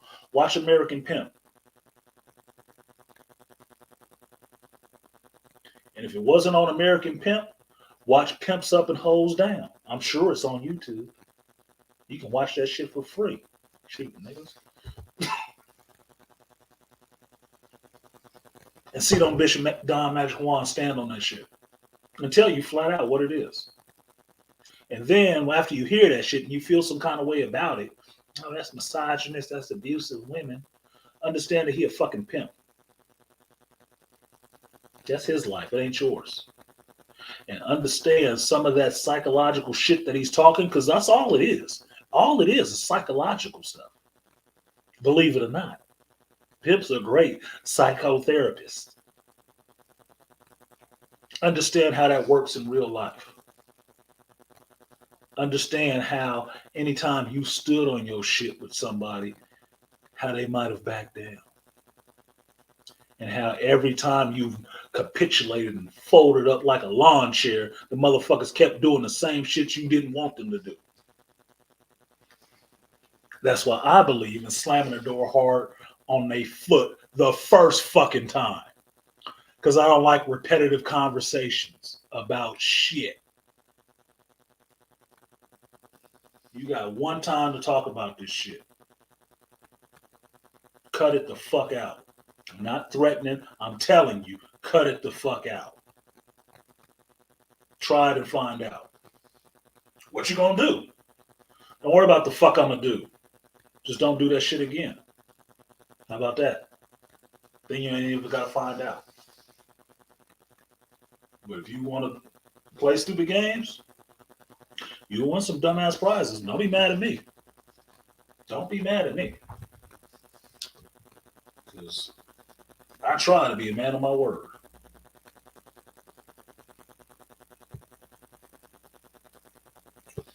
Shout out to the AP, to Aaron.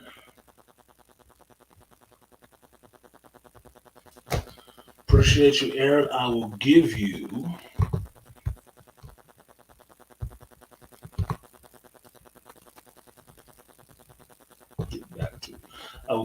that guts and butts. Appreciate you. Double up, 3 or 4 times. I ain't telling no lie. Run it up. Never let a hard time on the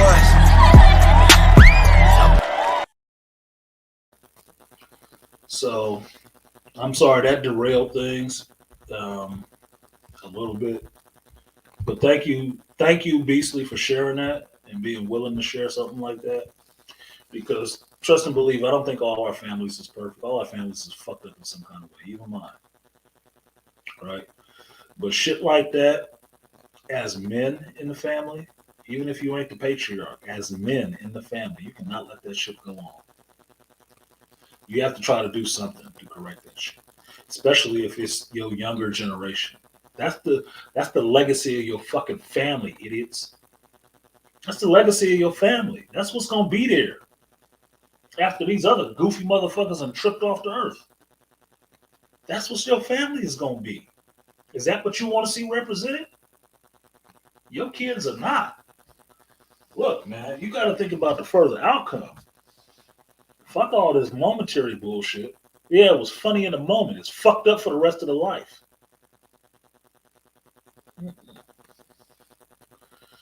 Yeah, BGS, that is managing people, period. A lot of psychology. That's why chicks get into it, and that's why chicks run away from it. Because they get into it to try to figure out how to game the system. And they run from it because they don't want nobody calling them on their shit. You think you know better than me? I do. Now what? Feelings hurt? Learn more, dumb motherfucker.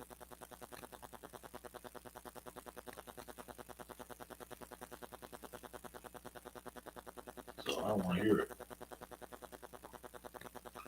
You spend the time I spend learning shit, then you would know more. And you would do better. And since you don't, that's why you get the fuck you get. Don't be mad at me. Your hatred and your anger at me ain't helping you no kind of way. None. It just proves how lacking your ass is.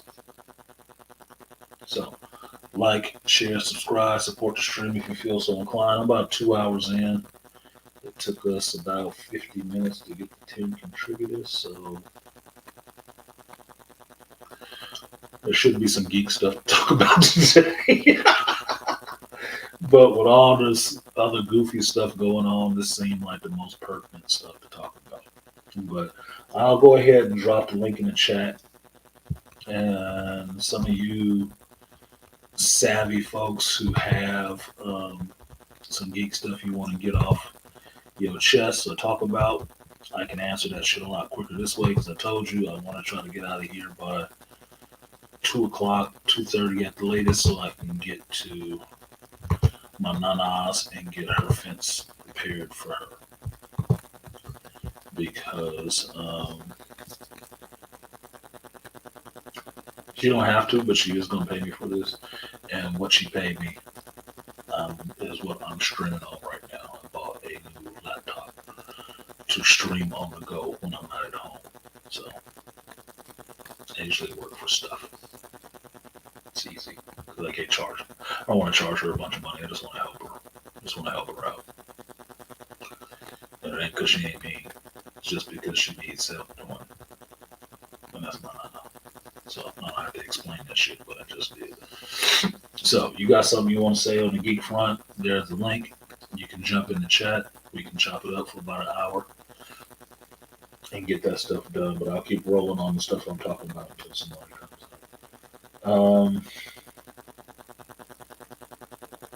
So I took one thing this morning, which was a video from a Black Friday Walmart sale with a big ass black dude and a little ass dude fighting over a flat screen TV. And sure enough, neither one could wrestle it from the other one, which I found really ironic because there was at least a 200-pound size differential on these two dudes and at least about a foot difference. But the big dude could not wrestle this flat screen TV away from this little motherfucker. Little skinny ass, emasculating ass dude. And the funny part was the little dude kept stomping on the goddamn TV. Fell on the ground, he kept stomping on the back of it. Now, there's a couple of things when I saw that. One, I thought he looked like a whole fucking bitch for doing that.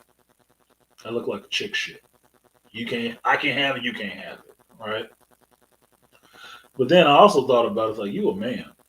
You just bought that shit, nigga. You just bought it. Broken. You just bought it. You think you getting out of that store without paying for that shit? It wasn't yours. It wasn't yours. You didn't pay for that shit yet. But when you stomped on it and broke it on camera in front of everybody, you bought it. Congratulations. Show what you want. A box full of broken things. Now, the other thing that was dumb to me is that in this day and age, after the pandemic and everything else, you still got motherfuckers fighting in Best Buy over flat screen TVs. Why? Do you think they don't make more of these motherfuckers? I just got a whole laptop for less than $300. Up and running in like 10, 15 minutes. Why are you fighting over a flat screen TV, you fat fuck? And this is a big ass black dude. What? Why are you fighting over merchandise that they make every fucking year? Every year. All year long. They make this shit. This is the cheapest price you could ever get it. Look, man, I'll pass on some game to you that I heard from Ludacris that makes absolute perfect sense. And his father told it to him. Now, Ludacris might not be a billionaire, but Ludacris is really good with his fucking money. You know what his advice his father gave him? Never buy something if you can't buy it 2 times over. Never. I passed that shit to my kids because I thought it made some goddamn sense. Because what I told them is to save about 15 to 20% of your money and never touch it out of every check. Be religious. My daughter listens. She ain't got no kids. My son listens, but he got a kid. So he's working a lot more. I see you back there, Beasley. That was not advice that was given to me when I was young. It's not. So why are you fighting in public over consumer products? BGS is in here. If you listen to BGS or my favorite Dark News, This world is circling the goddamn drain right now. It could be all kinds of other problems going on that you need to be fighting over other than a fucking flat screen TV. I'll tell you this. I told you guys what I do. I'm in and out of people's houses all day. At least 8 to 10 a day, every day. All I see is big ass flat screen TVs on the wall. You know how ridiculous it looks to me? In houses where people go to work all day? It looks fucking ridiculous. What is the house watching the goddamn TV? That's like having a $50,000 car, a $32,000 car, commuting to work and parking it in the garage all goddamn day. So you can take the train, the bus, the ferry, whatever the fuck, to actually go to work. You drive that motherfucker for an hour every day, to and from where you commute to, home. Then why'd you spend all that goddamn money on the car? So it looks nice? This shit don't matter. It doesn't. Look, man, I'm a really functional person, right? Really functional. The stuff that I buy has to function. If it functions the way I want it to and does what I need it to do, I give a fuck about how it looks and how much it costed. Because I'm not trying to impress anybody with a price tag. You know what you look like that way? A broke idiot. When I see rappers talking about I spent this much on this chain, they look like assholes to me. So you spent somebody's whole yearly wage on a bracelet. That's why I'm like broke nigga thinking. But you don't own none of your fucking masters. They don't have no investments or anything. Yeah, that make a lot of goddamn sense to me. No, it makes a lot of no goddamn sense to me. And if one of these ignorant assholes take you out in the street, you ain't leaving shit for your kids. Yeah, and then want people to feel bad for them when somebody do run up on them and try to hit a lick off their ass. Oh, it was so bad. I got my chain snatched. Nigga, you should have got your chain snatched. What you mean? I'm supposed to feel bad for you? You look stupid. Ice-T said it way back in the 90s in his book, The Ice-T Opinion. You cannot stay in the neighborhood that you was raised in and have money where everybody else is broke. Nigga, you gonna get robbed. Possibly by your best friend. You need to leave. Stop going on there dangling the raw meat next to the hungry animals, you idiot. Well, no, just stop trying to keep it real. That ain't keeping it real. Yeah. That's keeping it real ignorant. I'll never try to do that. Real ignorant. You trying to rub broke people's faces and shit because that's how they take it. What you got your rich ass down here for? Fuck you, nigga. Are we supposed to kiss your ass because you came back through the hood? You got all this money now? Fuck you. I didn't like you when you was broke, nigga. You coming through like we supposed to. You God. Oh, fuck you. My mom told me the truth. She said, "Nuh-uh." She said the first chance we get some money, when she did get some money, when she started her own business, she was in the suburbs. She said, we ain't moving around here. I don't play that shit.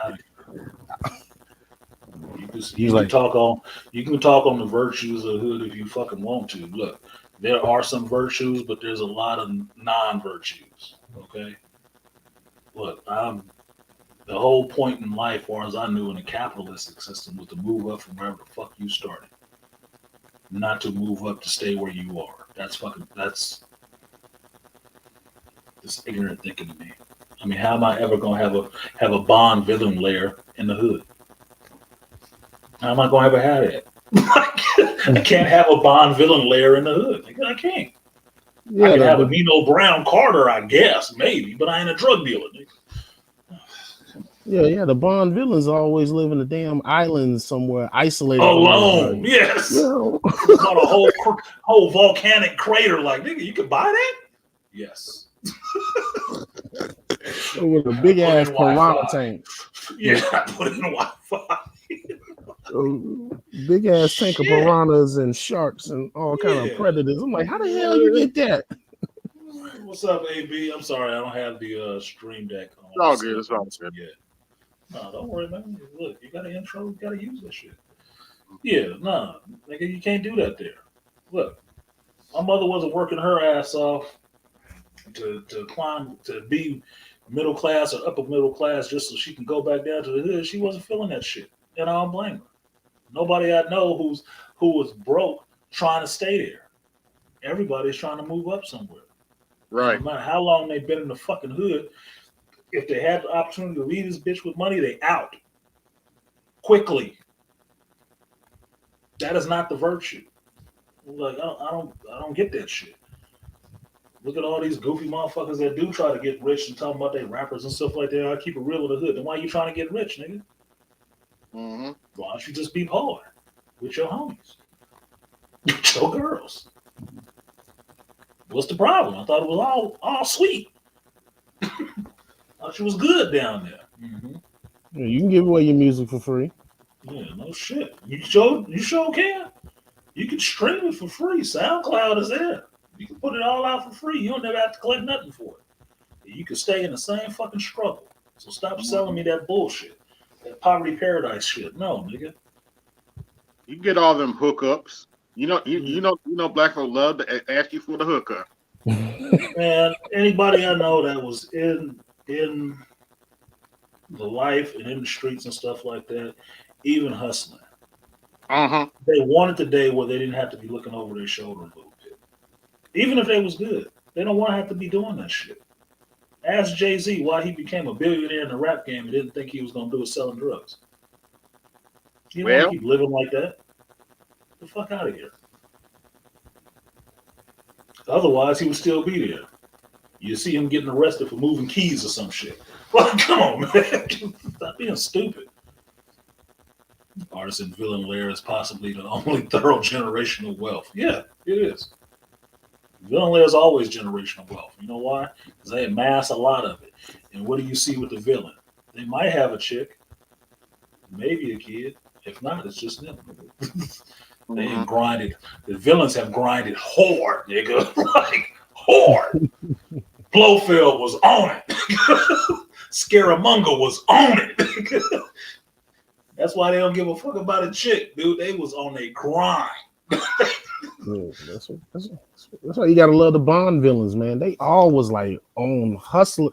Hold up, the Die Another Day, dude. What's his name? Where he changed his whole facial feature, became a billionaire, invented a satellite that can shoot the power of the sun. I was like, yeah, that Korean dude, turned into a whole British motherfucker on you. Out of his way, just I never sleep. How don't you not sleep? And he did all of that just to kill James Bond. I was like, damn. He was on it. Nigga. He was on his dizzle. He didn't give a fuck about a chick. Didn't he kill a chick in that shit? Bitch was in my way. Just slow me down. Like, god damn, dude. The rainfire, it ain't nothing more baller than a tax-free growth. No shit. In the black tax-free. Yeah, Blofeld was a high-value man. Yeah. All the Bond villains were. The Bond villains, look, man. Bond villains wasn't on no bullshit. They wasn't doing no panty-anty schemes and shit like that. They actually had businesses and shit. They was actually entrepreneurs half the damn time. Yeah, motherfuckers came up like, wow. He did this all in a few years. Yeah, we got a whole MI6 file on this nigga. Motherfucker got on the international radar. He was on his grizzle. Where'd he come from? I don't know, some small village somewhere. Some third world country. Hustled hard. What was the cat in The World Is Not Enough, where he basically turned out in a whole royalty heiress. I was like, I remember that one. Yeah, he turned out the whole heiress. Turned that whole bitch out. Fuck you. HMV, he turned that out so bad Bond had to kill her. I was like, damn. Yep. Like he got on his game. They always on their grizzle, man. They always on their game. Hell has no fear like a Bond villain scorned. They not sense, but they will keep a vendetta on your ass. That shit will be on for life, nigga. Fuck with their money. He'll be on for life. even though I didn't like the Daniel Craig Bond films, except for maybe one of them, I said his villains was off the chain. I was like, look, his villains was are something else. they saving this movie. I said, because other than that, I don't like him, but his villains, when they went back to his house and homeboy killed him, I was like, damn, he trying to kill He a motherfucker. He was on that shit. Yeah, Remy Malik character. Yeah, he was on that shit. Like, nigga, I'm coming for you. Okay. I grew up to come for your family. Like, nigga, we didn't even know you. Don't matter. Don't matter. Got a score to settle, man. And yeah, Dr. Doom, high value, man. Yeah, but Dr. Doom, low key, is set for Sue. But if it ain't Sue, fuck all the rest of you. He is on his HMV. You're low key simp for Sue, but he won't sue, but he ain't gonna totally simp for like Reed. He'll check Sue ass. She'll give him that white woman pushback. Literally. With her Gucci boots on, her Fantastic Four unstable molecule Gucci boots.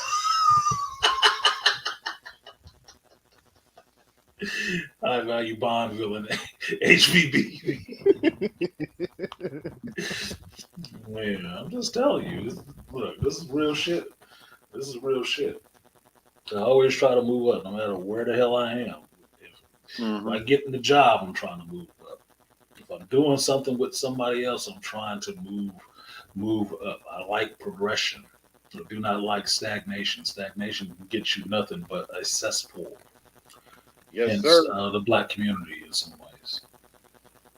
Just what it is. There's people that climb out of the cesspool. There's black folks from the BC.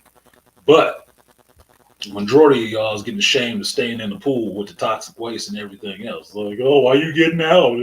We all here. We all together. That's the problem. Y'all pissing in the water, too. No, I got to get out of this shit. Unfortunately, BGS had it right. We're in the abyss now. It's time to get out of the abyss. Yeah, I would say that. If I think about all the good people that have passed and gone,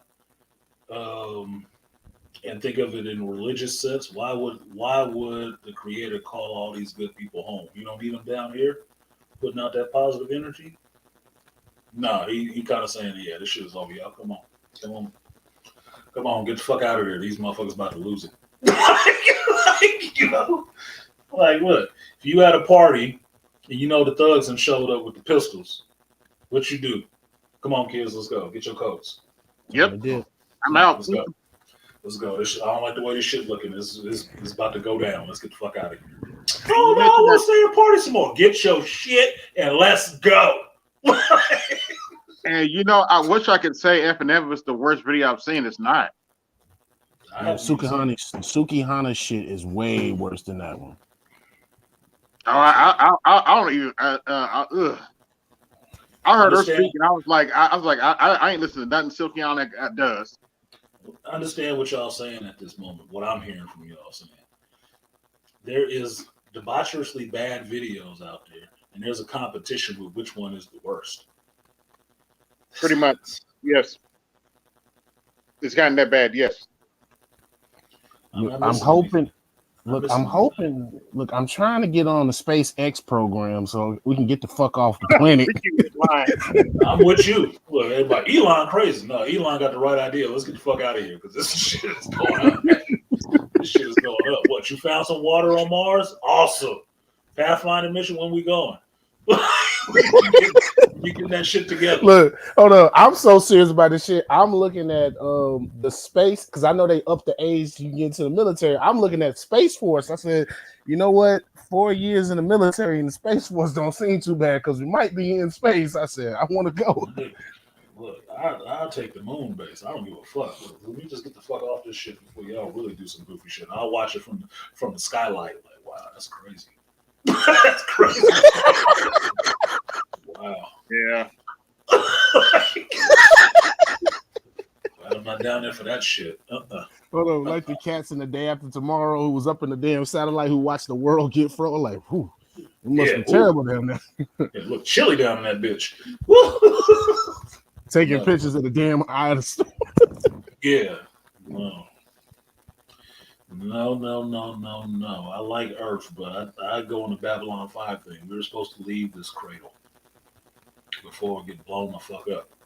So anything that's progressing us that way to getting, hopefully not taking our bullshit out into the universe, but further out, I'm all for it. I'm all for it. My only issue is that I probably won't live long enough to see that shit happen. That's the only thing I would want out of an immortality.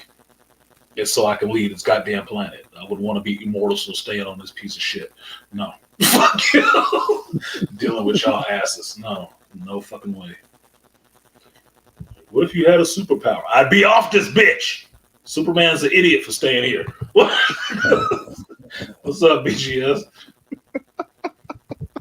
Man, at this point, I'm like, oh, boy, from an Invincible. What's his name? Omni-Man. Omni-Man. Omni-Man. Yeah, I'm on some Omni-Man shit with that. That's what he had right now. That's the order. He's a fucking order. I told you. Albert, I'd be on some Dr. Manhattan shit. I'd be the fuck out of here. Don't give me no powers like that. I'd be the fuck gone. I identified with Dr. Manhattan way too much before they made him a black dude. I didn't give a fuck. Like, no, dude, I'd be the fuck out of here because you come to the point that you understand these people is fucking stupid down here. You know what? I'll go make some life somewhere else. Fuck it. You notice be out. You notice they had to make him a black dude before they could sacrifice him. Yeah, they had to make him a black dude so they could try to limit his powers. Like no. They remember they sacrificed him. Yeah, they sacrificed him. Yeah, like Jesus. Yeah. You make him black now because we're gonna kill this nigga. Yeah. Nigga gets killed in the end, right? Yeah. That's why they used to ask me that's why they used to ask me what my superpower was. I said teleportation. Like, why? Because I can teleport the fuck out of here if I need to. On some Nightcrawler shit. Yeah, I just said flight, so I get the fuck away. I look down on you, and I won't piss on you. I just get away from that shit. Like, I'll be out. I just be out. I look at it like this. If I got some flight, that means I got a little bit of invulnerability. So I might be able to make it outside the atmosphere. Fuck it. I'm gone. There are some places that people ain't been able to reach yet. I'll find it. Yeah, Skill Mog is gonna be like Ice Cube and Ghost of Mars. Yeah, an escape from LA. Like horrible looking fucking people, plastic surgeries going wrong, cannibalizing each other. Mass hysteria. It's gonna be wild. Now that I'm thinking about it, that movie is actually starting to look like Earth. Make a lot of sense. Starting to make a lot of sense now. Yeah. I'm like, yeah, because I just watched that movie. I was like, this shit kind of remind me of start looking another 10 years. John Carpenter gonna start looking like a futurist. Like, well, yeah, go back and look at Blade Runner again. I have. Then I thought this is the original Blade Runner. If you or read the book, yeah, because a lot of the stuff is coming. I said what? Isn't that on Disney Plus? What Blade Runner? No, it's on HBO Max. I'm sorry, I'm thinking on HBO Max. Blade Runner in 2040 or whatever is on. It should be on HBO Max. Okay. Yeah, about how they altered people and cloned people and stuff like that for different. Fucking robots out in space and came hostile. I had to go back as a 40-year-old dude, 48, 49-year-old dude. I had to go back and watch that Blade Runner shit because I never really watched it. I thought the shit was boring when I was younger, but I really went back and actually watched that shit and got into it and got what was going on with it. Because it was all that shit about the Tannhauser Gate, the little Easter eggs they put in the WandaVision show about that shit. Like, what's the big deal about that? Let me go watch this shit again just to see. Because I saw 2040 and I fell asleep halfway through it because that dude's directing style was making me go to sleep. But after Dune came out, I found out it was the same director. I'm like, oh well, I like Dune. Let me go back and give this motherfucker another, go through. So I went back and watched the original Blade Runner. And then that was really. Yeah, I watched it because Ridley Scott did Aliens. Yeah. So I got into it, tried to put myself in the mindset of what it was like watching this shit back in the 80s and stuff like that. So okay, this kind of makes sense. And watching them back to back like that was easier because when you get up to the 2041, now you understand who some of these other characters were. Because I kind of got okay, they're probably from the first movie, but you didn't know how important or how minor they were. You missed the subtle nuances of what they were doing and stuff. So you got that after you watched it. Watched the first one and the second one back to back. Like, okay, I got it. Yeah, that was pretty good. Awesome. Moving on. What up, Malak? He said, Dreaming of Electric Sheep was the book Blade Runner. It was based on. Shout out to Philip K. Dick. Yeah, Philip K. Dick and what's the other dude? I think it's the one that they're basing that the Periphery show is based on. They just use all they shit, don't they? That's look. No, that's what they would. That's when the acid generation. They're on LSD stuff. Man. Yeah, it was going way out. Altered carbon and shit like that. They just Philip K. Dick. They made like 5 movies out of his books. Isn't he dead? Oh, he's been dead, man. They strip mining his fucking ideas. Yeah, he strip mining his ideas. That's why I'm worried about this Octavia Butler shit. The first movie I see is this Kindred. I said, they're going to have to strip mine her shit too. She's a black woman, and the black women are going to come in and... Yeah, they're going to be all over that shit. Feminists. Feminists all over that shit. I was like, oh my God. Yeah.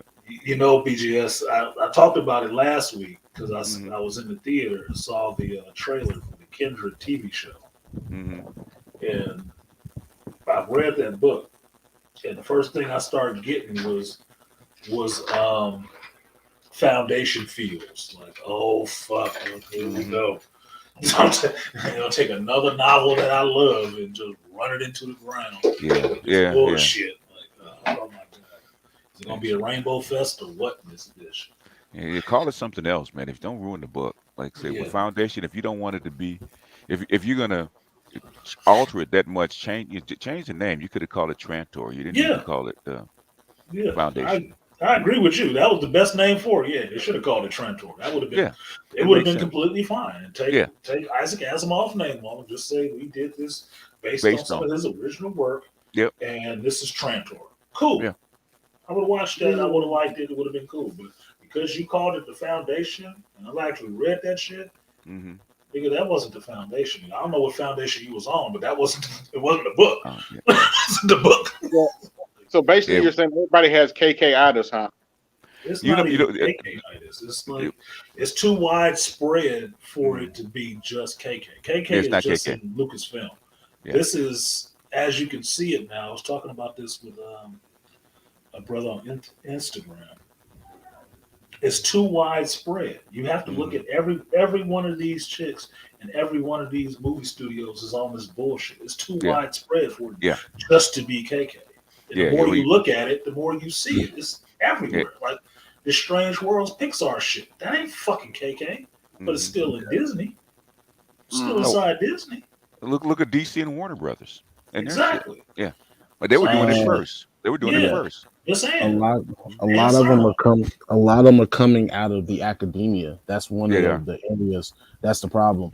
If you look at them, they're all college education because even the shit right now, because you already know I'm currently in college, and the shit that I'm having to read, I'm like, I'm doing this cultural awareness and criminal justice. Like some of the shit, like I literally had to read an article called Black English, and it was talking about. I said, you mean Ebonics and black people not having a full grasp of the English language? I'm like, you're literally calling that Black English and trying to justify not speaking with proper grammar. I was like, okay, you know what, Beasley? If you go to London, right, you go to England and see how they speak English, right? Okay, received protocol is the highest form, but most of them folks don't speak like that. Look at what's her name? What's the chick's name that sings? The white chick that's with the brother now. Adele, right? Listen to Adele speak her normal language, man. You can't, she's worse than a ratchet chick speaking. You can't. She is a ratchet. Low key. She's just a British ratchet. What I'm saying is, what I'm saying is, what Ernie Smith was saying about Ebonics a long time ago. Why are you shaming people for it? But basically, mostly what's going on now is that 95% of black children know how to speak proper English. They just don't want to. They just don't. Yeah, they just don't. They don't want to. They know how to speak it. You know, Because you have to. That's what I said. Any Black American here has to code switch, had a code and switch. you have to code switch because that's how you function in society, right? The only way it gets different is where you have to try to keep it too real.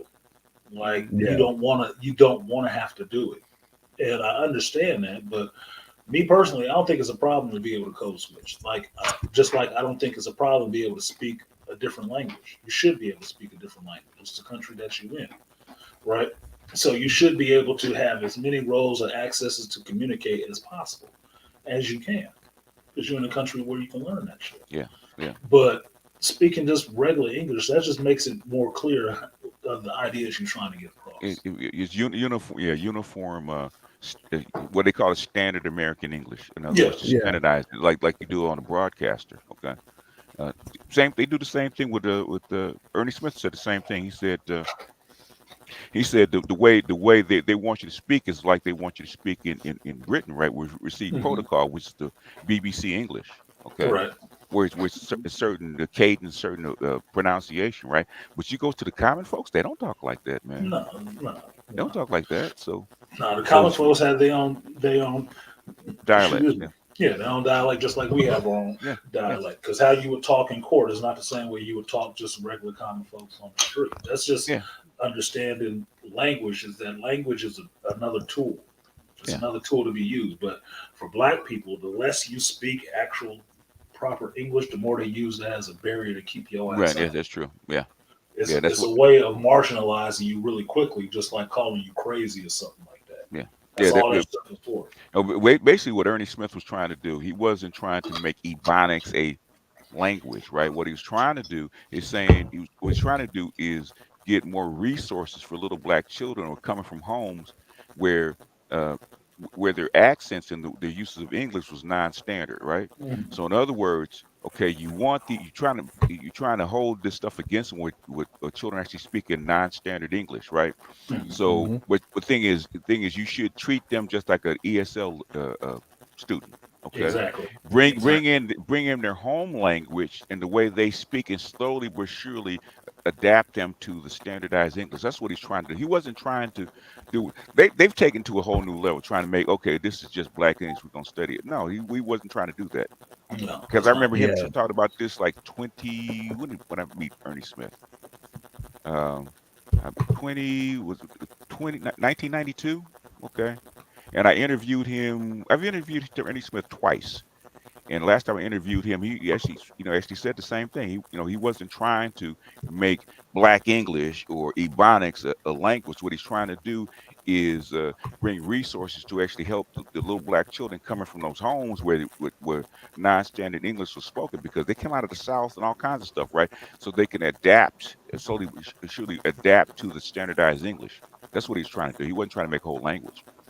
Yeah, well, that's what they were trying to do in this article. They trying to make it because their justification was they were saying how some of these prosecutors will use that against a Black person if they're in like court, like if they say something like the example they use, how the dude said, well, just give me my lawyer, dog. And they was like saying they tried to use it and say, oh, well, he asked for a lawyer, dog, and that wasn't. I say, first off, both of y'all, I was saying, okay, both the prosecutors. Grow up! They're lying. A lawyer, dog. The lawyer's lying because they all grew up on him rapping hip hop. Everybody knows what it is, because that kind of language is standardized in modern English language all over the world. You can take him to China and he can say, "I want my lawyer, dog." They'll understand exactly what he means. Yeah. That's what I was saying. I was like, okay, they've heard it before. They get the American live live stream, but goddamn, really? Yeah, that's what I told him. Dog? Yeah, I told him.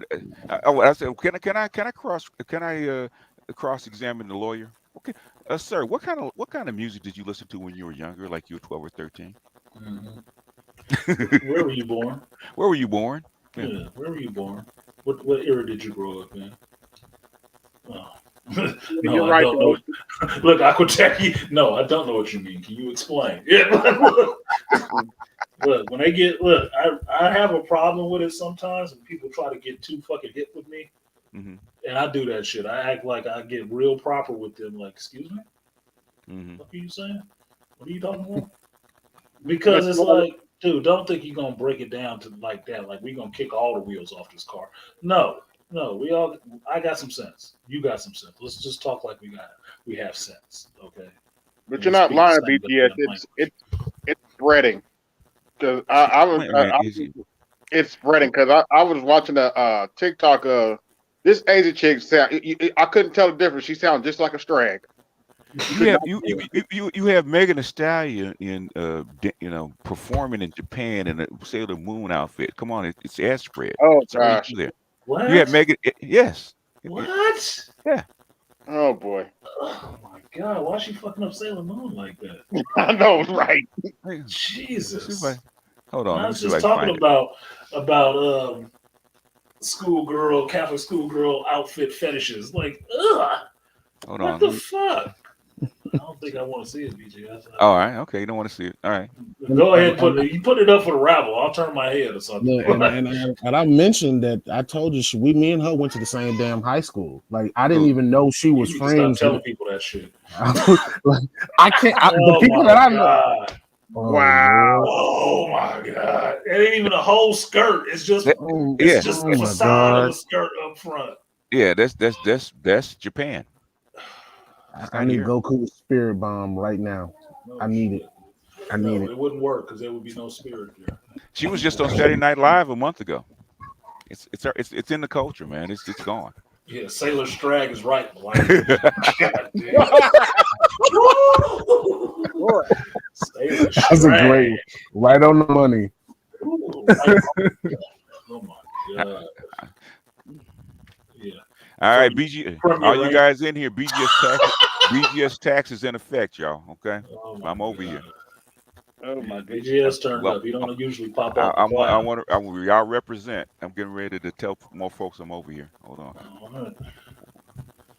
That is fucking horrible. It's gone, man. When I knew it was bad when I read Clark's book. That's why I did those 4 videos about Clark and the tangle of pathology, because I had looked at it, but I never really read it because I had other stuff to do. When Mary Brown challenged me about tangle pathology, I said, "Motherfucker, let's deal into it. Let's go forget Monahan. Let's go to the source. Let's go to Clark and see what he said, man." What Clark said, he said at the time 65 only made 10% of the black community, or 15% of the black community was under this urban ghetto culture, right? And they said we needed to stop it because if we don't, it's going to spread to the middle class, right? That was in 65.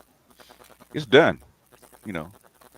It's done. People talk about the tangle of pathology, the Monahan report wasn't right. Man, they were on the money. In fact, Monahan said if he had known how bad it was going to be, he'd have never said anything. He said, if Monahan was saying this shit now, I told you, man. He'd be the main one telling you, I told you, niggas. Told you. Yeah. They want to listen, huh? Okay. All right. I was trying to help you. He was. Call it what you will. This was a problem for everybody. I've said that a number of times, BGS, about how I come at this stuff, because a lot of us talk about it just from the black community, right? And I talk about it from the sense that, I date interracially, so I see this shit. It's not just black women. No. It's in all of them. It's getting to all of them. So don't think you running away from it. You got to deal with this shit. It's here. It's in all of them. They copying that shit and mimicking it. You gotta pick up Richard Reeves' book. Because it's bad when the Brookings Institute is going to have to start talking about it. The Brookings Institute, you got to understand, and I was trying to tell this to Green Gorilla, man, and Doc, right? Yeah, I saw it. I watched that stream. That was a good point you were making. Mike, please illuminate it. Illuminate. Okay. The thing is, if people don't understand, people think the Brookings Institute is just this think tank and there's a lot of people hanging around and doing studies. No, it's bullshit. Brookings is a DOD sponsored think tank, right? They deal in security matters and security issues, right? And if Brookings is into it, that means it's a security issue, okay? And you have to look at it deeper than just, okay, they're trying to do something decent for black kids. No, they're not. Okay. The thing is, it's infecting this feminist shit that they've spread throughout the world that's gravitated and attached to this technocratic system, right? It's spreading, and basically it's tearing up the whole society, right? you're turning the fucking whole Earth planet into the mouse utopia. It's No what you're shit. doing with this crap, right? And the thing is, they've gone too far, and the women will not stop. They had hoped the women will actually equalize and stop, but they will not stop, and They it's will not not working. stop. So No. basically, what they have to do is say we got to rethink this. We have to balance this equation out because we pushed it too far the other way. And what the guys are doing, we thought the guys would actually hold up to it, but the guys is the fuck it. I'm not buying into this, and I don't blame the young guys. There's nothing I can get Yeah, out of of this all system. races, Why not should I, just why black should I guys. hold it up? Yeah. No, won't say black guys, but white guys are doing it. The Chinese are gone from Chinese guys are gone from lying flat, which is basically doing virtually nothing, just enough to feed myself, to letting it rot. Fuck it, I'm not doing shit. Let Yeah. the whole Well, system fall. well, that gets into that whole thing about folks sitting back and like just let the whole thing burn.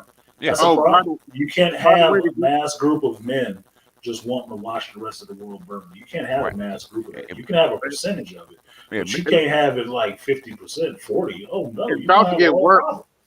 It's about to get worse. That you hear about, there are now people coming out and just flat out telling the government, "I'm not paying back my student loans." yeah, that's what happens. What are they gonna do? Yeah, how you What are they gonna gonna get do? it? How you gonna Yeah, get it? Yeah, how you gonna get it? you can't get What blood are you out gonna of do? turnip. Yeah, no Yeah, shit. what are you gonna do? If you can't get the economy right so folks can have jobs, how you gonna get it? How you gonna get Good it? Yeah, luck. Fuck you. yeah. Look, I went into debt to try to help you out, and you ain't helping me out. Fuck it. Yeah, Get what you yeah, get. yeah. You set this system up because this system was not like that. When I went to college in the '70s and early '80s, okay, Mhm. it was the state and the government paid the bulk of it, just like they do for primary school, right? You had to Mhm. qualify to get in it, of course. It it's harder to get in, but things once you got in, it was affordable. Even Harvard was affordable back then. Okay, if you could get Right. in, yeah, they've Well, that's turned. what. Go ahead. Oh, I'm sorry. go ahead. No, go ahead. I'm sorry.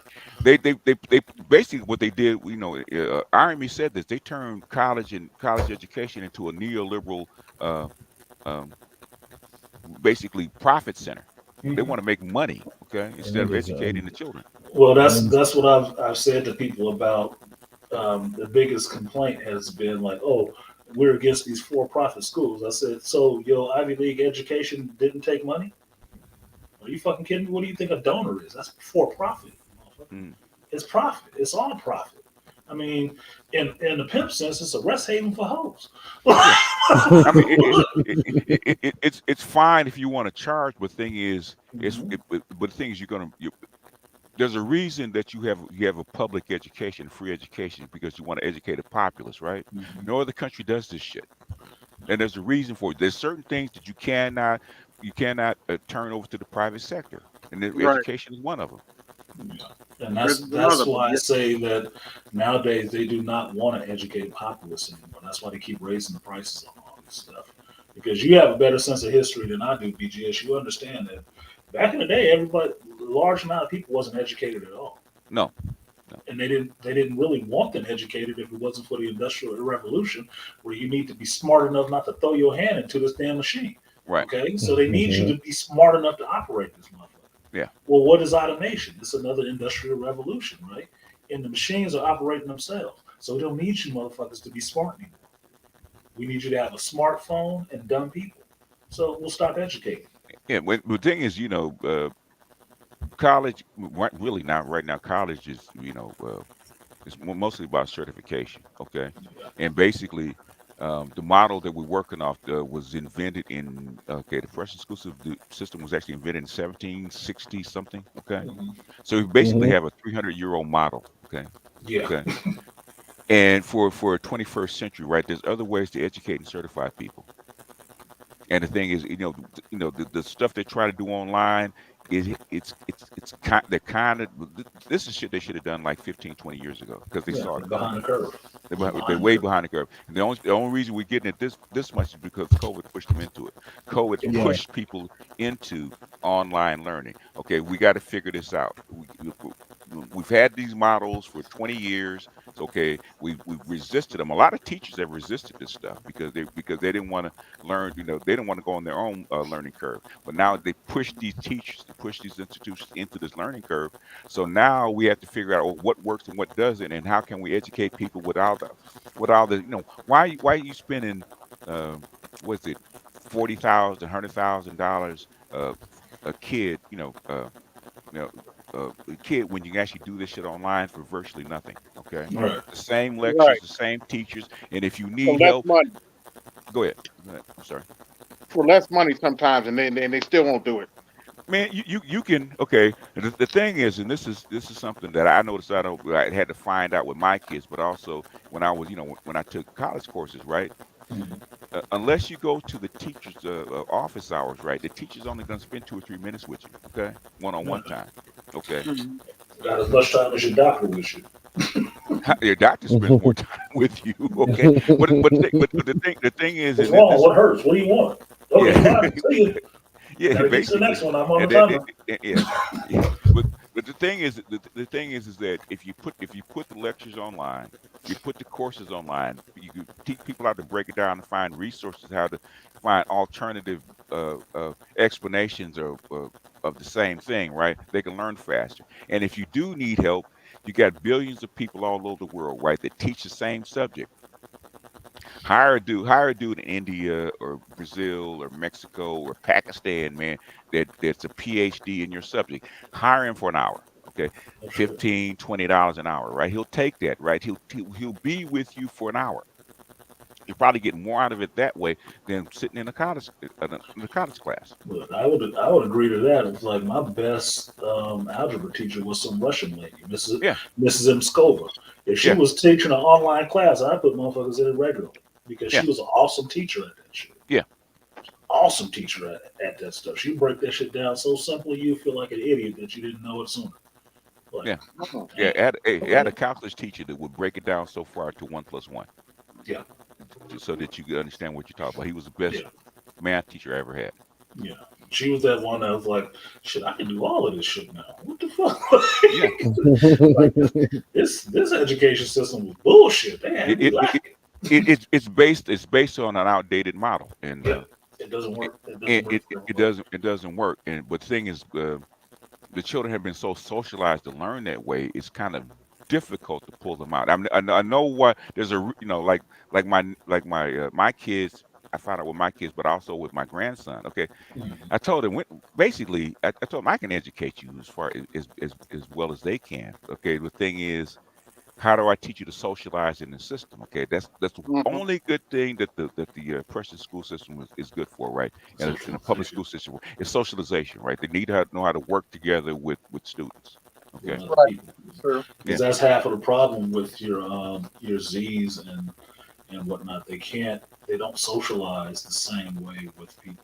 Like yeah, especially in a work environment, you'll yeah, see the differences. You'll see the disparity of their engagement with other people, yeah. older, younger. It's like it, They, they, they do they, not get it fully. yeah, they're It's not the indifferent. same. They're indifferent. They're more plugged into the device. Scott Galloway, I got to find that lecture because Scott Galloway is saying the exact same thing. Because I'm I don't want to take it too far away from the show. It's probably outside the scope. I didn't say anything, so I think you're good. I think you're Oh, good, sir. okay. I'll ask the host, but I'm Yeah. him, so I don't have a problem with this shit. So I want to check you with go the ahead. host. I want to go check with the host. I'll ask the And, host, but and y'all listen. I know y'all listen and y'all taking notes. Hey, BGS tax because you're not gonna hear this shit anyplace else. Okay, BGS tax. Any place I go, I'm gonna lay down this shit for free. You know, bless the host. Okay. but the Anyway, host. continuing. Um, Throw something in my soapbox. if you notice, Chetty when he did the Brookings for the Black Boys, Reeves that wrote the book of Boys and Men, right? Of Men and Boys. Okay. Um, Scott Galloway, they're all talking the same language, man. They're all talking the same. And these are what I call technocrats, right? Mhm. Technocrats don't run on ideology; they run on data. Okay. They Right. look at the data, said, okay, this shit's not working. I said, I don't care what your ideology is about, what you think of fairness is, about feminism and what this kind of stuff. Okay. The numbers say that what you're doing is not working. And the numbers say is that this technocratic age is causing a division and causing boys to actually become indifferent to the society. What are we going to do about it? So I think these technocrats are figuring out that we need to make a hard shift, otherwise this stuff is going to come apart. Right. And that's why you see people like Bezos and Elon and some of the other folks jumping out there, throwing their hats in the ring, like we trying to move this in a certain way. Because to me, those are those technocrats, Those are and that's what technocrats. that's what they're trying to do. They're trying to steer this society away from the damn cliff that's halfway over a Yeah, little bit. yeah, Because they understand the end result is okay. The end result is this: if you think I'm this damn smart, and this damn brilliant, do you think I cannot see where the shit's going? I'm actually in the driver's seat in some of this stuff. So what can I do if I'm in the driver's seat of some of this society? I can try to shift it a little bit. You might not be able to move it completely by yourself, but you can shift it a little bit. You can get the worm to turn a bit. It's up on everybody else to do their part to turn the rest of the way.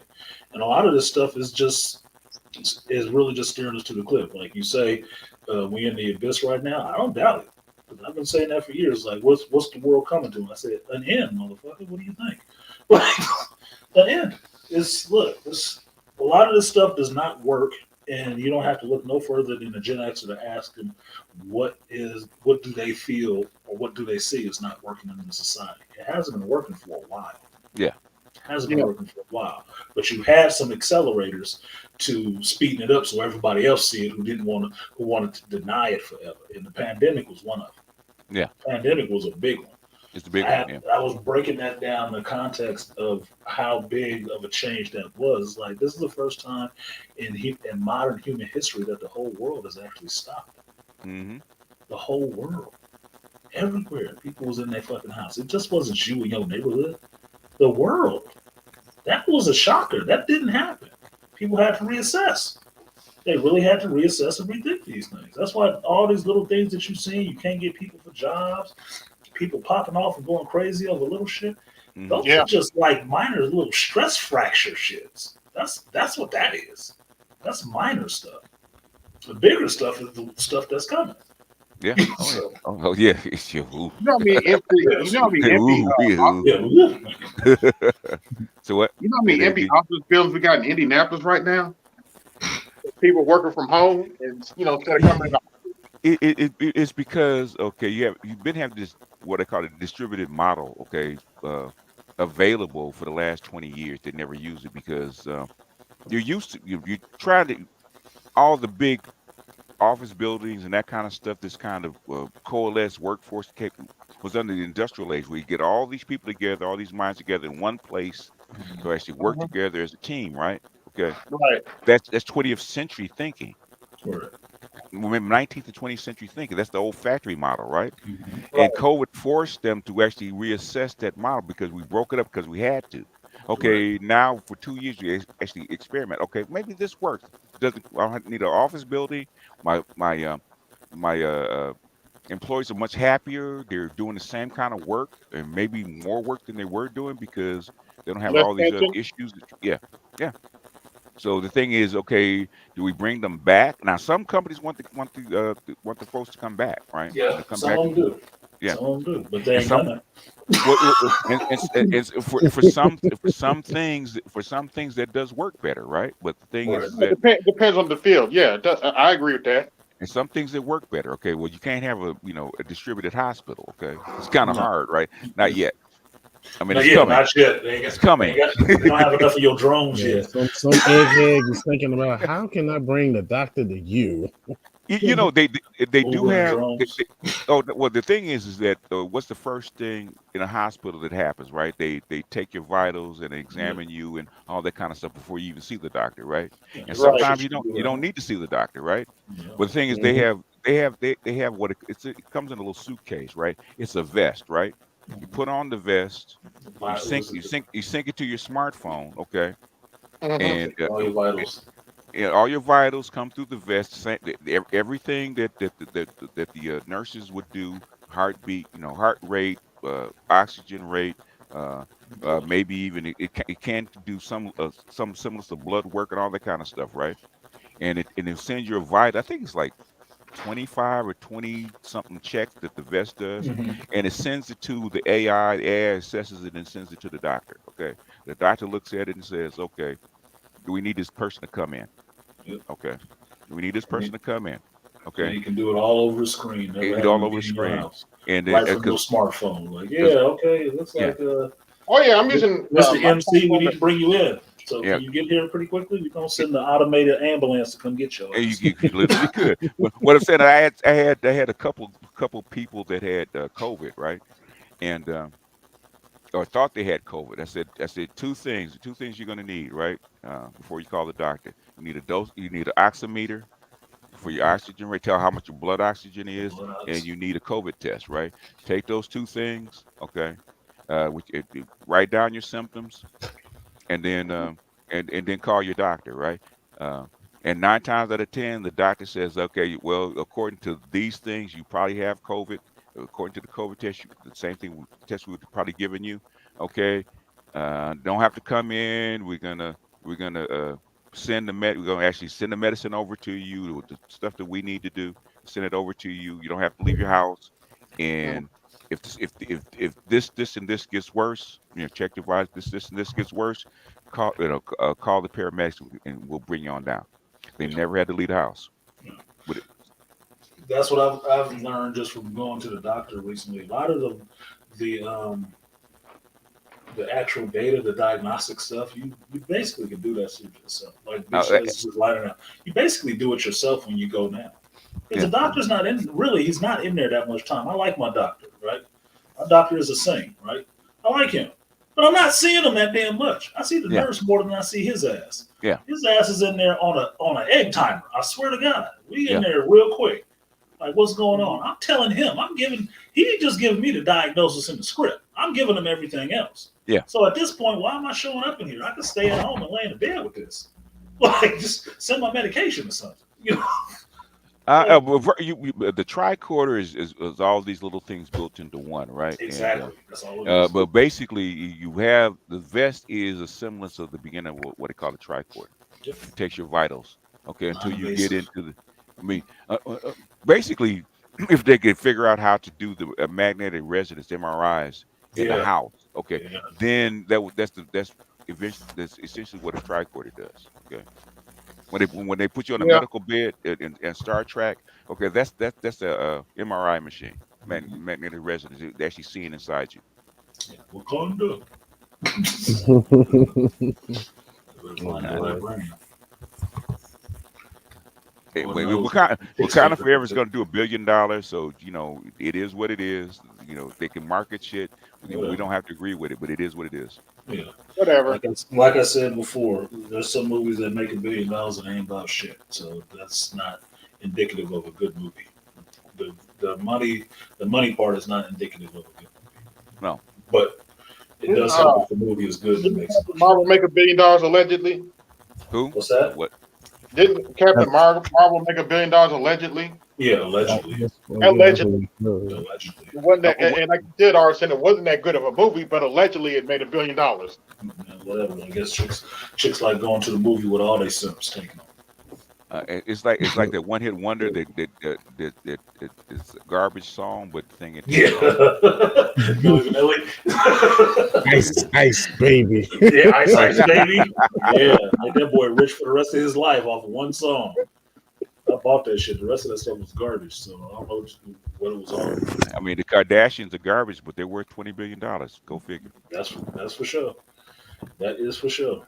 But whatever. I'd stay clear of them. I guess I'm just saying. That is a covenant, and you don't want your pubic hair to be the next thing in the cauldron. I'm just saying. Yeah, if 40 people in the building, if you're new here, drop a like. If you haven't been here before, please subscribe to the channel. We got to get this channel to grow. So Yeah, appreciate that. Yes. If you're coming through, it's Sunday, like you showing up in a new church, drop something in the collection plate. Appreciate it. We got the master teacher up here. BGS tax is in effect. We dropping heavy stuff. So if you like what you're hearing, because you guys always bug me, I don't do that many live streams anymore. So You guys always bug me when you're gonna be on. I'm on. Do personal appearances. I'm Well, dropping the stuff that you want me to drop. So please bless the church, okay? yeah. Uh, You doing your part. You doing your Obi-Wan Kenobi, man. You spread everywhere through the Force. Yeah. The Force ghosts show up someplace. Like, oh, someplace. Oh, yeah, there he is. it's the voice. Cue the music. Doing your dizzle. You never know when he coming through, but when the ghost materializes, you're like, oh shit, he is. Trust the Force, Luke. Cue the violin music. Dun, dun, Notice Luke was never dun. shocked when Obi-Wan showed up, but Obi-Wan was always turning up on him. Hey, Like, sometimes Luke, like, nigga, what? man, but Negro, they should have only done Andor 6 episodes, okay? You think so too, huh? Because that ending after episode 6, I said drop the mic, okay? Drop the mic. Drop the mic. Drop the mic. I'm forgetting that shit. Episode 6 was the heist. It was the end of the heist, right? Yeah. Yeah. The heist was good. The heist Drop was the really mic. I said drop the mic. It should have ended right there. Wait till next season. Come up with something better. That's Well, true. I did like the prison stuff because that was one of the things interesting with that show is that you got a heist movie and a prison break movie in the same show, which is interesting in a sense. But Got the the small heist rule, stuff it's hard to beat. was a good lead up. The heist was Yeah. a good lead up, and it did That end in a strong spot. But what I've heard is that it was supposed to be a movie. It's Yeah. supposed to be 2 movies, yeah, it and should that's have. that's why you got 12 episodes. Have you ever seen Oh, That makes sense. have you ever seen what was it called from UK um, Sherlock? Oh hell yeah! What? Yes. Yeah. Well, Yes. I don't know. I have to ask, sir. Martin Freeman, Benedict Cumberbatch. That's why I Yeah. know Benedict Cumberbatch. Sherlock was that show. They did 3 90-minute movies. Yep. Okay? That's the way they should have done Andor. And put it on Disney Plus. 3 90-minute movies, just like they did. It's BGS off program. No, BGS on program because he showed up to the shop. Yeah, I am all pro. Well, you know how it is. That's why I asked the host. That I didn't want to go too far. No, You that's know. the only problem with that This is job. they run into that problem that we always say. They put out a bullshit ass Star Wars project, kills the fandom after they done revived it, and then nobody knows about it. Yeah, they miss it. They missed the show because their interest has been drove down so far. Because trust and believe, if Obi-Wan wouldn't have sucked so bad, you Yeah. would have watched Andor. How You could would. you? And mind you, Oh, Andor was a KK vehicle. was it? Yes, Yeah, that was That the was show one of that hers. she was pushing. That was the character that she was pushing. So how could she mess everything else up if that was decent? Because she didn't write the shit. Tony Gilroy Oh. got to do his own thing. He was so much of an artist, she left his ass the fuck alone so Oh, he could really? do what he wanted to. Oh, But he wasn't a guy who really knew Star Wars backwards and forwards. He just wanted to tell a story in this universe. But he actually respected the universe a bit. Yeah. And she was out of it. Now, the most parts you can see that she had a hand on it. Mhm. Who's the rest of the main characters in this shit outside of Andor? the female. Vix, Female. Vale, Cinta, Mon Mothma, Kayla.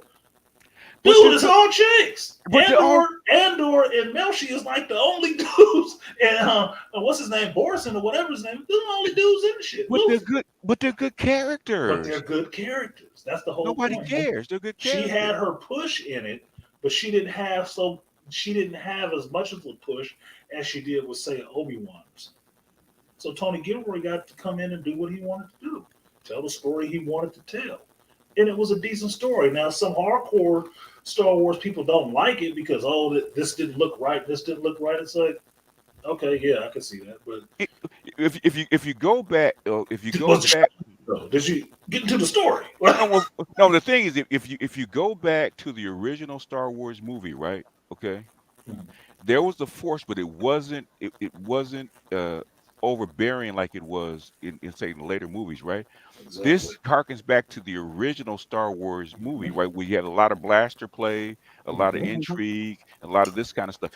Like Andor reminds me of the original Star Wars movie, where you didn't have a lot of the excessive force play. Yeah. where Jedi's had to be at the center of everything because Jedi's weren't at the center of everything in the original Star Wars movie. No, that was the part. That was a part that me and Dr. T was disagreeing on because he wants the lightsabers and stuff. I said I get that too. I love that shit. I love that part of it. But I also know this universe is made up of a bunch of people. Yeah, That's people are the ones doing everything. The Rebel Alliance ain't a bunch of Jedis. There's one Jedi, Luke, and the rest of the Rebel Alliance. So who's all the people fighting these battles and shit? right. It ain't Luke. He ain't fighting all of them. Because half the people don't even know Palpatine is a goddamn Sith. They don't know what a Sith is. They don't believe in the Jedis. They damn sure don't believe in the Sith. Right. Those motherfuckers had their time. They gone. Because most of the Jedi's are dead. Okay. Yeah. You know, you don't see regular people. These are regular people fighting for their fucking freedom. The only lightsaber battle you had was between Darth Vader and Obi-Wan. Yeah. That was it. That was like 5 minutes. Yeah, they standing around like modern day people went to Instagram. Like, what the fuck is going on over there? What is they doing? Yeah. Yeah, basically. Let's go see what Lord Vader doing over here with this sword shit. What is this? Like they standing around looking. They don't know what the hell they watching. I've never seen it in action up until this point. Never seen it in action. Like, who is this dude? That's a Jedi? You look old. Right. What, he disappeared? They go down pretty easy, I guess. Anyway. Yeah, we got these rebels out here in these ships. Let's go kill them. But I think they should have done it just like they did Sherlock, right? In 90-minute movies, right? Because like they said, they basically did, each 3 episodes is basically a movie. Mm-hmm. Like the first one, which is the origin story, and then him escaping. What ends with him escaping, with away from the guards and stuff like that. It cuts that off, and then you go into the next phase, which is the heist. Yep. Yeah. The next phase is the heist, and then after the heist is what happens after a heist. You get into that whole prison thing. Because I thought that was actually, to me, the most. I like the heist part because I like the fighting against the overwhelming powers and the ingenuity of figuring out how to do something that most people think is impossible. That's what the heist gets into for me. Is that there's always a way. You have to think yourself through it, but there's always a way, right? The prison part is about how do you still escape? How do you fight when you are reduced? You still the important part of the prison thing is not that they in prison. It's how hard people actually want to fight for their fucking freedom. How hard do you want to fight for it? With nothing. Stripped down to your bare feet and just a jumpsuit. Do you still resist or do you bend over and lay down? Yeah. Well, some people will still resist. They will still resist. You cannot, that's part of your human spirit. That's part of your human spirit. You have to have that in you. Otherwise, you'd still be there on program waiting for the table like, I'm just waiting for them to drop the next piece. What these motherfuckers doing? Come on. Yeah, the prison stuff was about how what is your will to fight when you're just literally just a cog in the machine to the empire. Mm-hmm. Yeah. When you mean nothing, what do you do? Do you accept it or do you fight against it? Which goes people still fought against it. Which goes back to the French Revolution that started in the Bastille. Bastille did. That's what it takes somebody like that. The writer actually said, "Okay, we're gonna turn this into the Bastille." This is where the revolution actually started. So I get the force part, but the force part and the lightsaber part is only part of what's in Star Wars. It's only part of it. True. It's they go hand in hand, but they are parts because I would watch a whole movie with Han Solo, and Han Solo don't use the Force at all. He just uses blasters, right? I'd watch a whole movie with Lando Calrissian. Lando Calrissian barely used blasters, but that motherfucker got a good mouth game, right? And if you read the books, he ended up owning all kinds of businesses and stuff like that. And he ain't took them by force. He just silver tongue devil, right? Old player. So it's a lot of other stuff going on here, even in the Senate and stuff like that. It don't have nothing to do with people pulling out a lightsaber. That's a special sect of people who do that. And that may be the pivotal thing for the rest of everything else. But all the rest of that main fight is undergirded by all the rest of these people doing what they're doing, having this rebellion, fighting against these overwhelming odds and power, right? To actually have their own freedom and self-determination. and the people at the top trying to finance this rebellion without getting caught. So you have Exactly. you have a spy movie on top of that. Yes, and that's what I was looking forward to when I found out they were doing the Andor show. That's what I was looking for. Why I was interested in the characters. Like, I would watch a movie to see how he became this spy. That was interesting. Mhm. I thought I'd watch that. I mean, I don't care too much. It's like KK doing it, so it might be some bullshit. But I'll be interested. I want to see that how I became a spy show. I'll watch that. Fuck it. You know, the Yeah, guy died. So Yep. okay, Yeah, when I heard died. it was KK's thing, that's how it took me so long. Now I don't want to watch Yeah. That's why I was watching it with a skeptical eye and a hell knows. Like, I don't know. Oh no, I don't know.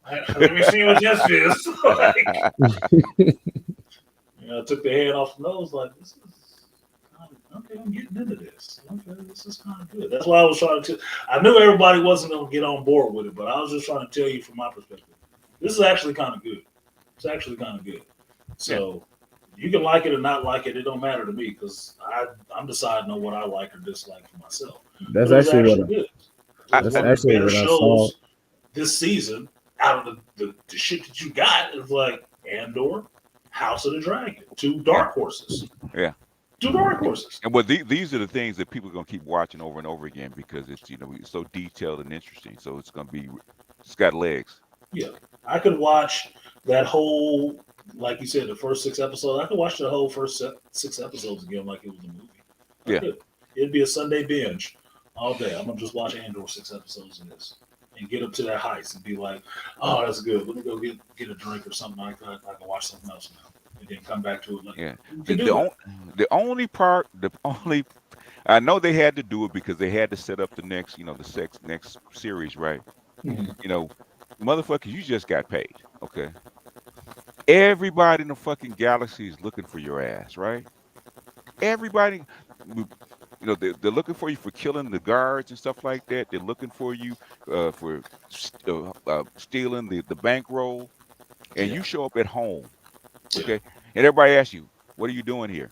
Yeah, they didn't know he took it, but that was dumb. It was dumb. That was dumb. That was. Look, I said it in my review. That was tactically stupid. Yeah, that's the last place you should be showing him. You just broke out of prison. Now, true enough, you were under a fake name. Yeah, but why would you show back up to your house? No, dummy. That's how they always get you. What's wrong with you? First place they're gonna look. First place to look. That's what the first spot of the stakeout. That's the command center. Yeah. Yeah. Come on, man. You don't go there. I'm a PI. I'm gonna go to your damn place of residence first, and then if you're not there, I'm gonna go somewhere else. You go the family and friends first. Contact them first. Look, there was a line in a 50 Cent song when he said he didn't want to look for the dude. He said, "I'll spray your mama's house and let you look for me." That's why. That's why. It's gonna draw you out. Oh, something happening with his mama. Oh, he gonna show up for mama. Oh, funeral. Oh yeah, he gonna show up for mama funeral. He can't miss mama funeral because that would be so wrong. It'd be so wrong. The sim chip is activated. A nigga like me be on a tower with the scope. Yeah, waiting for you. Waiting for you to show up. I know he's gonna show. I know he's gonna show. Where would he show up to try to hide? Take that motherfucker off. Yeah, that was dumb. I could give it to him being emotional. That's the first thing because that's why I pointed out how long it had been since he had been on Ferrex. It had been months. He had been in prison for months, right? So for us, it's just an episode, but he had been gone for months, and he didn't know what was happening with it. He thought he was coming back sooner. He did it right after the heist.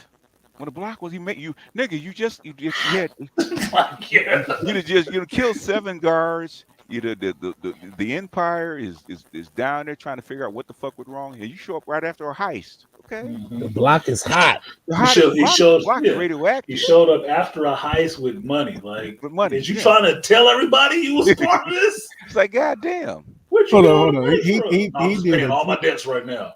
He did right some now, typical. all the debts. He did some typical rapper shit. He did, didn't he? Though he did some typical rap. Now I just came home, got my record deal, off a tour, album just dropped. Yeah, what's up? I'm good. I got to buy my mama a house and go get my girl. Look at these fur coats and stuff. What's that Goodfellas thing? Like, dude, what you doing? What's with the Cadillac and the fur coat? No, get this shit out of here. We just did this heist. Everybody looking for this stuff. Yeah, they were brand new stuff. We being watched. What's wrong with you? Get it out of What's here. wrong with you? Get out of here. Did he have some Migos playing when he showed up on the block? Yeah, no shit. Imperial March on Speedo with Dubs on dipping through Ferris. Cass, get your stupid ass out of here. I don't know what you did, but you need to get out of here, whatever it was. Come on, man. Yeah, that was dumb. That was dumb to me, but like you said, BJS, understand how you gotta move the story and set up new things. So you gotta have a reason to move from there. That was a weak one, but how you got in prison in the first place? You walking around like nothing's going on. Well, he walking around like he did something, because that's why the guard got the trooper got on. Like, you looking around a lot. Like, what are you doing? You walk around looking suspicious as hell. You looking suspect. Like, no, I'm just walking. Yeah, but you're looking around a lot. Like, you're supposed to be on vacation. You're supposed to be oblivious. Yes. Oblivious and stuff. Like, oh, no, you're supposed to be underground. That's weird. They running. You got a million credits, because I know you took more than 200,000. You got a million credits. You're supposed to be underground somewhere. Yeah. Wait for it to cool off. Went to the tourist capital and acted suspect. No, dude, shut up. I like Malika's comment. What's Malika's comment? Let's see. Artisan Andor did some dumb nigga shit trying to be hood in the galaxy.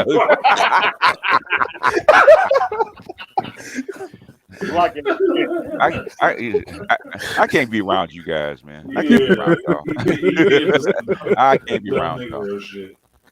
He did do some dumb Negro shit. I can't be around y'all, man. Yeah, I like his comment, like, oh shit. Busted him out. Busted him out. Like, yeah, I just gotta turn up for a minute. No, we're not hood Negro stuff. There we go. This was Andor rolling back through Ferrix after he pulled the heist. What up, y'all? What up, though?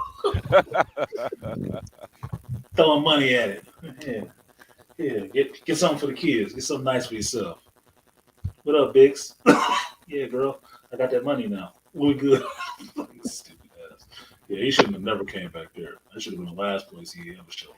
Yeah, well, he had, because the thing is, I understand why he had to go. They had to put him in prison because trust and believe the underground was looking for his ass. He would have got caught.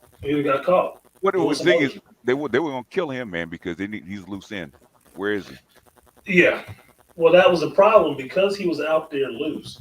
If he wouldn't have went to prison, yes, they would have caught him and killed him, or he would have did something and got on somebody else's radar. Right. It would have been getting sweated down and tortured like Big's ass was getting tortured. You'd have been listening to the dying sounds of these alien children going nuts in your own cranium. Oh, man. He did the fool. But, well, he's that cat that can't stay out of trouble, though. Yeah, it'll find him. But he's a good spot because he got a nose for some bullshit. Mm. he will find it. It's like a truffle hound for bullshit.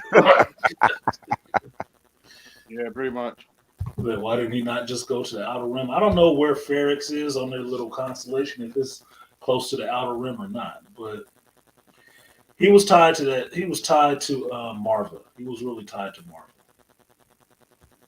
And at the end, the finale, when he got with Luthen, that's what I was getting from that. He needs to have somebody to be tied to. Yeah. Because if you think about it this way, these were some abandoned orphan children out there on their own. And so any parental figure for them was what he tied to. Marva took him off of Aldani, not Aldani, but the other planet that he initially came from, where he lost his sister. Yeah, that's his. Yeah, I could take you, mama. Yeah, that's his adopted mama. Yeah, Mr. Drummond. But he tied to her, and when she died, what did he do? He went for the next strongest parental figure that he knew of, which was Luthen, and that's why he looked like Oliver Twist sitting up there with Daddy Warbucks. Take me in. I need some more. He needed a place to be. He didn't have a home anymore. He was cut adrift. He was a kite. He didn't have that attachment anymore. And so that's what Luther became. So that, for me, is a better lead in to why he became a spy, outside of the fact that he was just good at stealing shit from the Empire. Yeah. He needed that. He needed to be devoted to something else because everything else he had was gone. He didn't have anything. So I get it. It sounds messed up, but yeah, I get it. And yeah, no one. I knew the Obsidian voice. That's how I hear it. Mama. Yep. Took his adopted mama. I really thought she low-key kidnapped him, motherfucker, because you could have took him back. You know he belonged in that plane. No, he didn't hurt or kill him. He just ran off with a kid. Shut up, Madonna. Shut up. You know, she knew that he couldn't survive out there, so he was white. That's why she took him. Because he had seen some shit he wasn't supposed to see. And the Empire don't like witnesses. Later on, they blow up a whole planet. Your life means nothing. No, they did. The Empire does that. Now the other one, did you get a chance to go see Devotion? I haven't gone to see it yet. I think I okay. So I'll spoil something go ahead. A little bit for you guys. You can spoil it. Go ahead. I forgot it was coming out this past week. Yeah, it got up until the day of release. It got little commercial success, and the reason why I think it is because it was a black director. It was a black director doing this, and it's not a director that you know of. I'm forgetting his name. I want to say it was David Powell or something like that. I don't think that was his name. Somebody with a clever Google finger could do that for me real quick. But there was a scene in there that I was saying every black man would understand. I used that scene for the thumbnail. J.D. Dillinger. J.D. Dillinger, thank you. Right? Where Jonathan Majors, playing the character of Jesse L. Brown, is looking in the mirror. And he's looking in the mirror at himself. And he keeps saying all this stuff out loud. You're a dumb nigga. You don't have no business in the plane. You know, you can't swim. And not all this hateful ass shit to himself in the mirror. And I was breaking it down why he was doing it, because in the movie you find out he keeps a book. It's like this thick. It's like a journal. And it's every hateful thing he has ever been told about being black, being a male, and what he can and cannot do. Mm-hmm. And he's kept that shit since he was a boy. And writes it. And when he's in this flight school program and ends up on the aircraft carrier and stuff like that, he's saying this shit to himself. And I was explaining a lady, right, why he was saying this stuff to himself. Because I recognize it because I've done that shit. I said, he's stealing himself. He's desensitizing himself to hearing that shit. Because it's all the racist shit people have said to him. Even up to that moment. It's all the racist shit people have said to him. He's taking that fucking hatred and channeling that shit into his skill. What he is good at. And he's using it to desensitize himself to hearing that shit. So at different points in the movie, people are giving him shit. Still giving him shit. Being black, he the only black dude on this whole fucking ship. The only aviator on this whole ship when they roll into France and stuff like that, rolling the cans, and they giving him salty, turned up, cheese eating bullshit. And he just kind of shining it on. It don't seem like it phases him. Now his homeboy, who is his wingman, ends up being really offended by this stuff. But he's like, nah, it's cool, don't worry about it. Well, why could he have that mentality? He can have that mentality because he uses it. He desensitizes himself to it. It didn't matter. He didn't want to be out there on camera and stuff like that. Oh, how's it feel to be the only brother out here? I don't give a fuck about that, dude. I'm here to be an aviator. I'm not here for that. The rest of that shit y'all trying to put in Life magazine. He wasn't there for that. He's there to be the best at what he's trying to do. Now, everybody else on that ship, the other seamen and stuff like that, the brothers that was on that ship, they really revered him. They really looked up to him as an idol. And what they did was that while they were in Cannes in France, they took up an offering of all those brothers because it was a big deal to them to see him there. They took up an offering in 1950s money and bought that man a Rolex. And on the back of that Rolex, they put above all others. That's what they wrote on the back of that Rolex and gave to him because that's how they saw him. They saw him as above everybody else. They revered that man for what he was doing, being out there, being an inspiration to them, even though he wasn't trying to be an inspiration. He was just trying to be good at what he was doing. That's it. That's all he was doing. One of the stories in that was that he says going through flight school, and I don't know how accurate the story is, but it happens in the movie. Going through the flight school, he says he's talking to his wingman.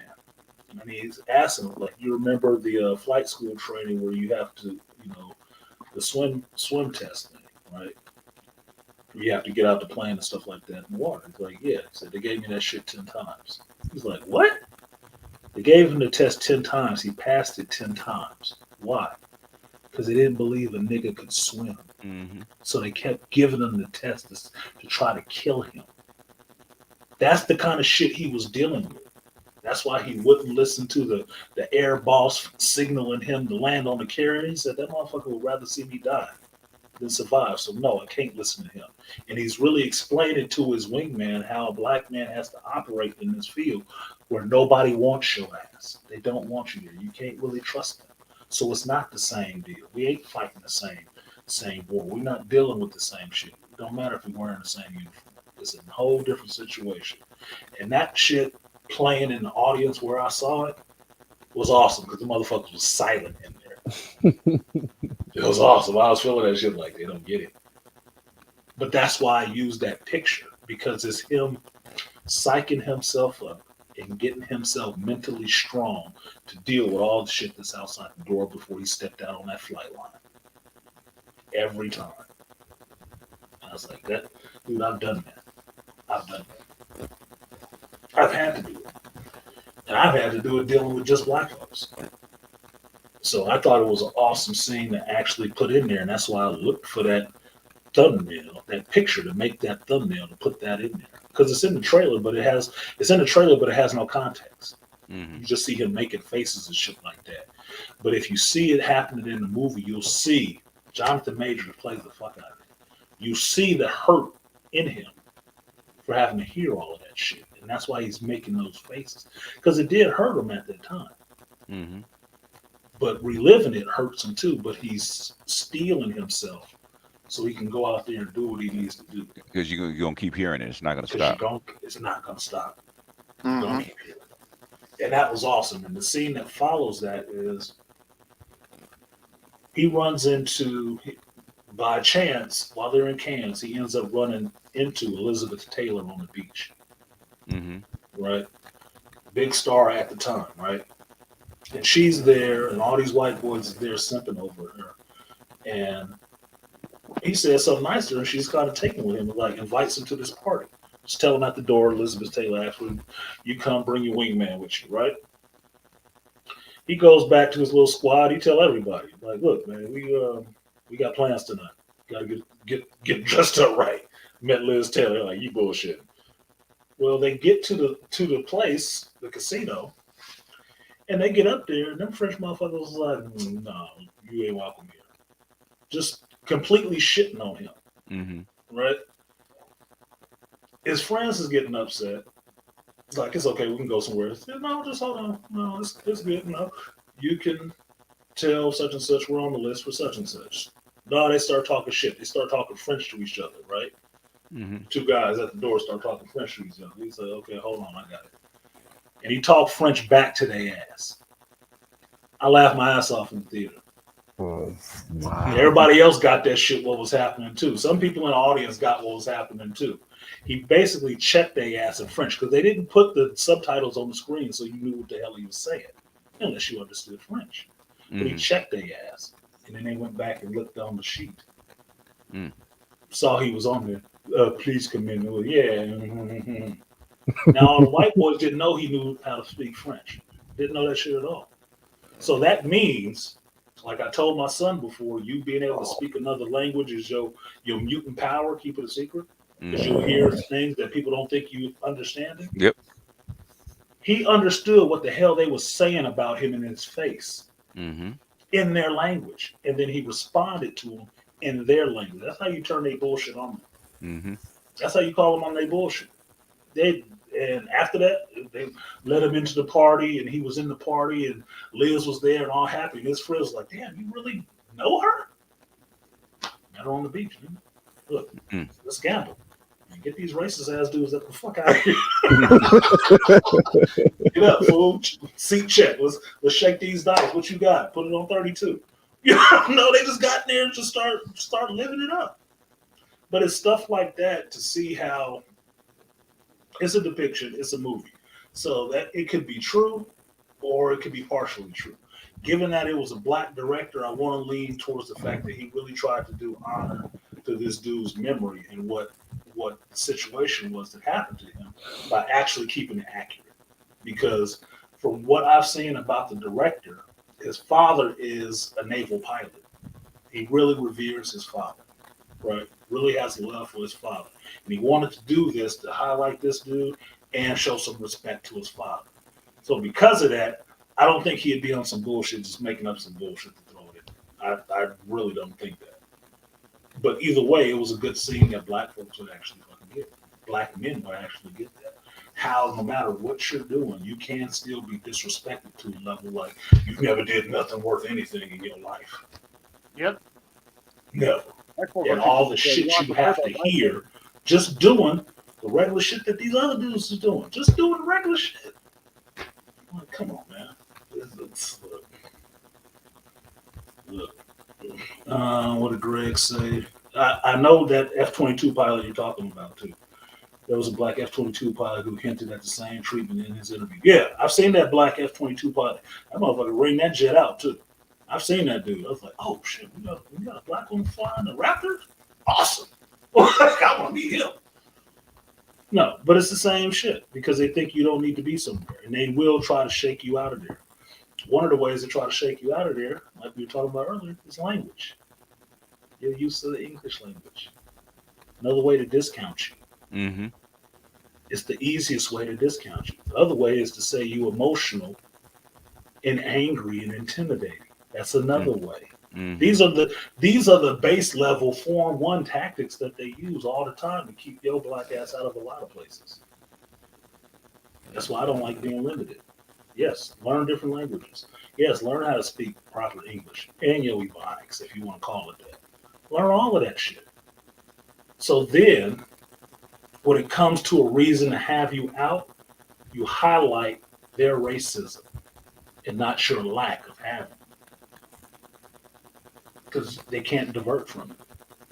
They can't. They can't deny it. It's plainly there in front of their face. It's plainly there for everybody to see. I don't have a problem with exposing folks like that.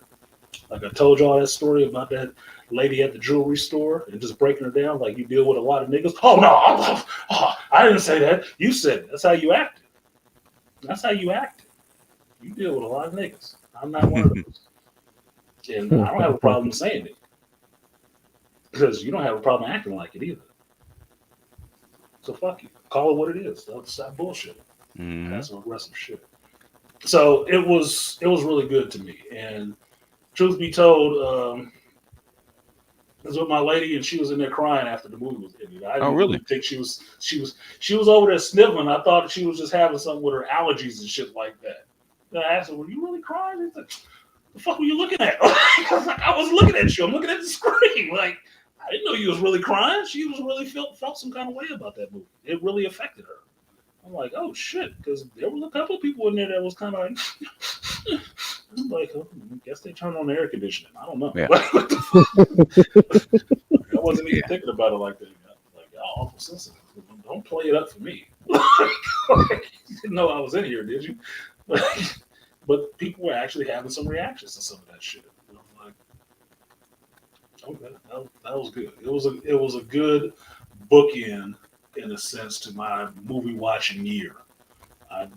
And I'm not even counting Way of Water because I'm not even sure what the hell that's going to be or not. I'm not even looking at that as something deep or entertaining or anything. It's just a visual feast as far as I can see. And I'm going to watch it in IMAX so I can just get my visual spectacle done. Okay. Humpback whales. Awesome. Blue people. More blue people. Be done with it. Get it over with. Hopefully it's not what they did with the Matrix, where they just threw so much money at him. Why'd you say that out loud, BGS? Okay, I'm sorry. Say that out loud. Now that's out there. Now that's out there. I'm going to edit that part out. That does not exist. There's only 3 Matrix movies. That Matrix movie does not exist. Yeah, I'm worried, BGS. I'm kind of worried Uh-huh. in a sense that it could just be some bullshit. But you know, James Cameron. James Cameron, a little salty old bastard right now. Yeah. A little salty. Salty. But he spent a lot of time working on this movie, so maybe. I don't know. I still have never seen Dark Fate that he put his name on it. Yeah, James Cameron coming back to the franchise. It was like, I have heard nothing good about Dark Fate. Please tell me you just did that name only. You never will. Yeah. That's not a good sign. I allegedly saw a movie called Dark Fate. I got that movie for free, and I still want my money back. First off, he said allegedly. He saw allegedly saw it. I still ain't seen it. It's popped up on some of my streaming services. I went past that shit like, oh no, I've heard. Like, I must have got a racial memory or something. Like, no, don't watch that. I think Eddie Murphy did a movie called The Best Defense where he had the tank driver, right? Yep. And he said he first read the script and he said, he told him, this script sucks. And they wrote him a check. He said, how much? Okay, let's go. Yeah, Eddie Murphy and Dudley Moore. Best Defense. Yeah. Yeah, that was a bullshit movie too. It's bullshit. He said Eddie Murphy said so. He said, yeah. Do the Michael Jackson. It was funny. Chief Rocket said, I haven't seen the movie yet, but did they reference Eugene Dullard? I can't say for sure because I wasn't looking out for that. I don't think they did. But I could be wrong. You have to see it for yourself and see. But I don't think so. It was more so, and that's why I tried to point it out when I did my reaction. It was more so about Jesse and the guy that became his wingman and his friend, Tom Hubbard. And the movie ends showing that those families are still connected to this day. They are still friends to this day. Both of the men's gone, but the families are still tight to this day. That means a lot to me, right? That to me, that's significant because it shows the impact of these men in these people's lives and how they respect those men in their lives, right? You tell me if you think that's going to happen 10 years from now with the cast of Wakanda Forever. That they're going to be still tied to Chadwick's wife and stuff like that. I think so. Yeah, they might, but Disney ain't going to give a fuck. Oh, well, you know, we know about the mouse, man. Victoria Alonso ain't going to give a shit. No. That, to me, this movie was more of a send-off for somebody who lived a life that you respected than what was reported to be in Wakanda Forever.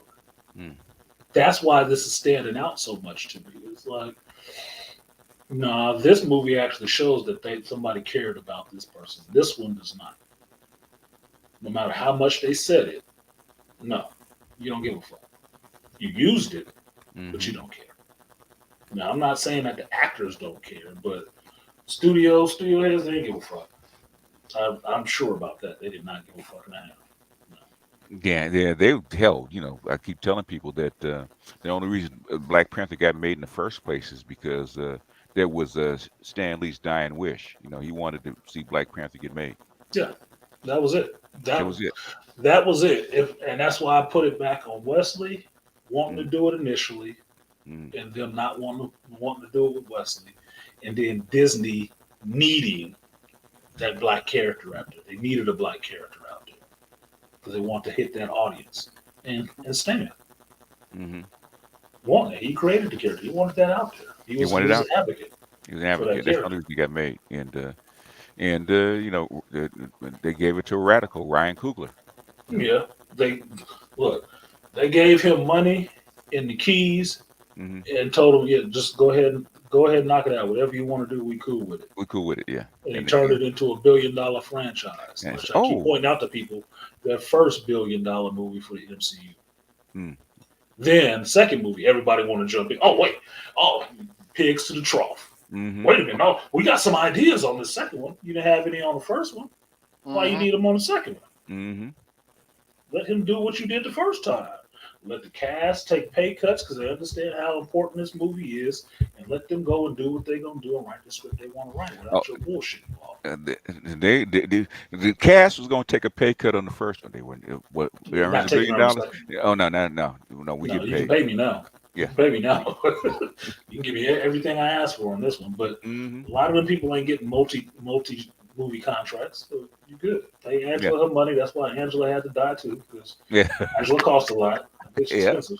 So she yeah. gave you a money's worth performance. She did. Cool. And now she out of there. You ain't got to pay her again. The only way you see Ramonda is in a seance. What is it? On the astral The astral plane. plane. With ancestral plane. That shit costs. Ancestral That's plane. expensive. Ain't doing that. She show up and don't do nothing but nod at a motherfucker. That's expensive. It's expensive, yeah. You better not have her say her name. I know Michael B got paid, for that. For Yeah, he got paid too because Michael his B's 30 star is seconds. still on the rise. Mhm. He ain't set yet. So yeah, shit, he getting what Creed 3? He getting director credit. Yeah, You think that made his paycheck go down or up? and I think it made it go up. And Oh, if shit. it comes out with some money, he's gonna further his career. Yeah, so I wanted to make some money. I don't know if it'll be that damn good, but I want to make some money. Yeah. Lori Harvey is your loss. Yeah, he gonna get that back. Eat it. She for the streets. Leave her for the streets. Nah, it's much better out there for him. F that chick. Yeah, well, she's there because they said he wasn't into black chicks. So Whatever. Apparently he was in the one. Look, if you want to be picky about it, she ain't all that damn black in the damn self. So shut kind up. of, sort of. Look, man. As far as I know, brothers like most males is into chicks, no matter what color they are. So if that's an issue for you, you should have been with his ass anyway. Because it's nothing that you can hang over there. Well, you're not into black chicks. Shut the hell up. Like you give a fuck. Yeah, BGS, what is Tia Mallory's problem? She's a modern woman, Mm-hmm. Yeah, I That's not a think problem. and she's okay. Got to remember, I keep saying this, man. Let's talk about my show, the stats, right? The average black marriage lasts 5 years. Okay, okay. yeah. Black women get twice the number of divorces than they do marriages. Okay, there's a Yeah. reason for that. Black women really Absolutely. don't like to be married, man. They really don't, No. and they get bored. And if you ain't one of them guys that can actually keep up that kind of excitement, okay, then she's modern and she's black. Okay. Yeah. My thing on that, they don't like to be married and they don't actually like men. We talked about this with my mother, the Technocratic. They don't actually like. She even believed they don't actually like men. I said, yeah, I'd say you're right, Mama. Mm-hmm. They don't. They don't actually like dudes.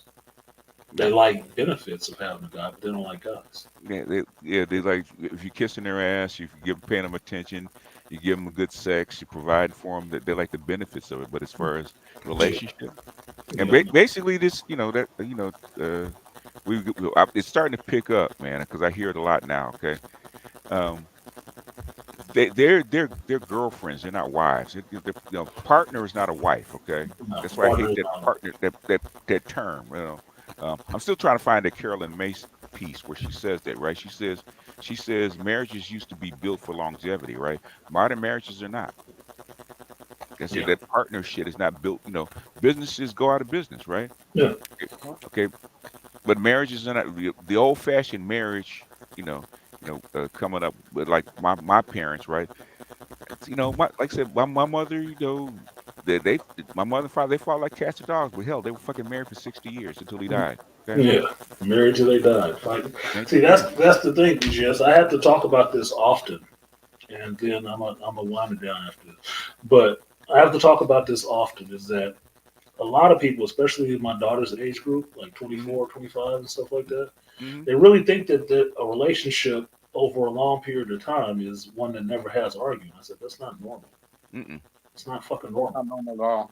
It's not normal. It's like you can disagree with people you only work with. That means you only see them motherfuckers for 8 hours a day. You'll Mhm. disagree with them. So what makes you think that you can be in a relationship with somebody for years, every day, and not have an argument? That's Yeah, stupid. It's not about if you argue or not. and That's you not the important part. You don't argue. It's and how your you your argue. your family, your well-being, your household, your money is all tied to that person and the decisions they make. Exactly. You can't be in a situation where the two of you are tied together and the other person doing dumb shit. You're gonna have an argument. You'll have an argument. You're gonna have an I've never argument. seen a couple married more than 20 years that did not argue. Me either. That's an oxymoron. That's Me an either. oxymoron to see a couple that's been married that long or longer not argue. I'm sorry. No, that's what I actually counsel my daughter on more than anything, because that's one of the things she's kind of afraid of.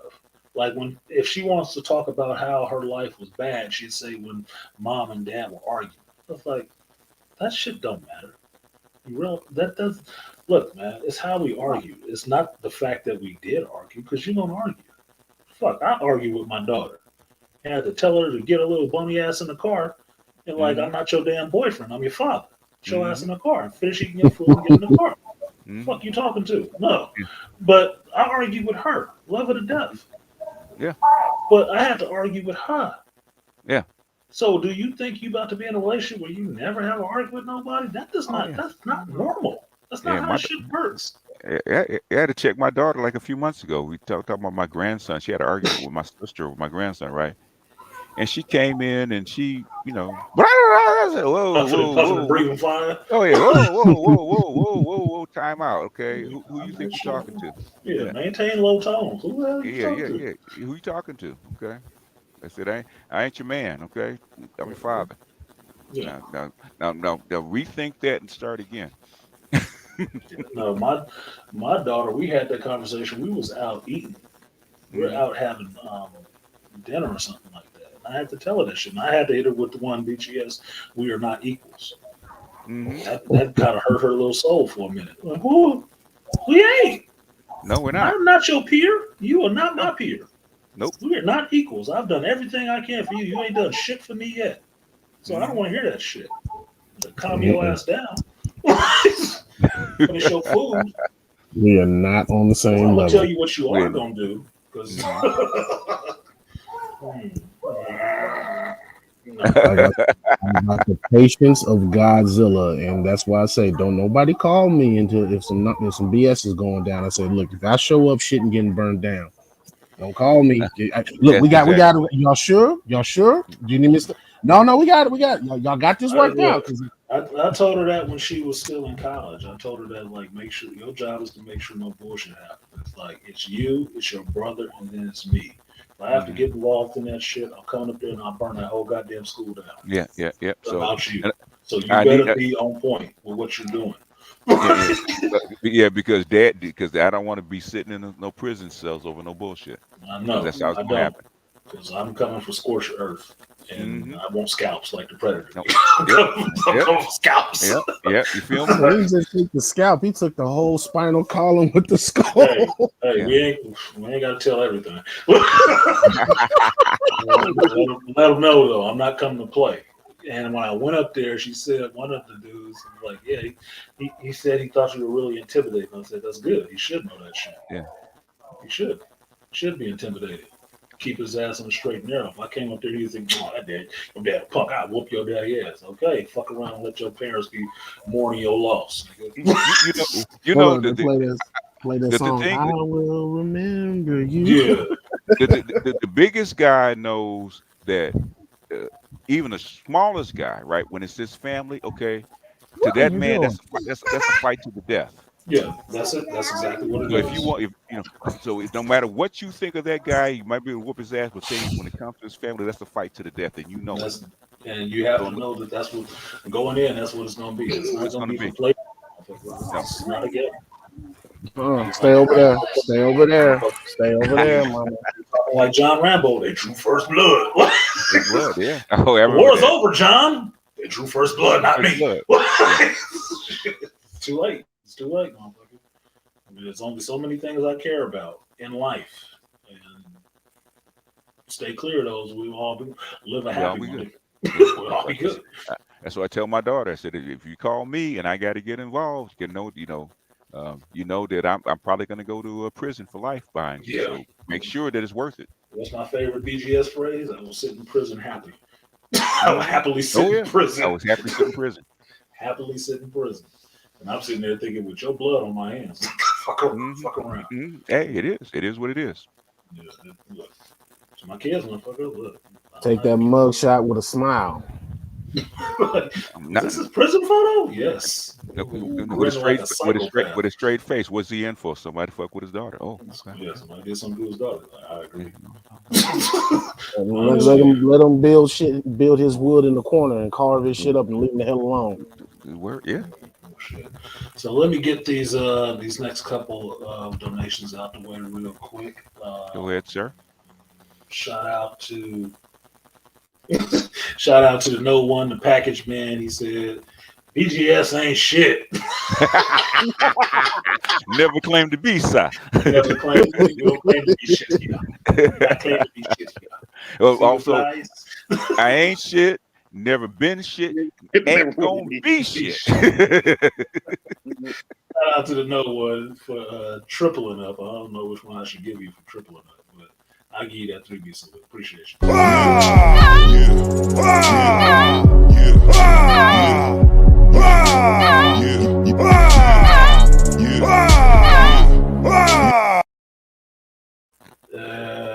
Shout out to BTM, Toy and the Texan in here. Strode on through with the thighs, saying hashtag BGS tax, hashtag Black lips and thighs matter. Oh, don't do it to me, girl. There you go. Yeah, there you go. See, Toy. Yeah. You better be glad I'm an old dude, Toy.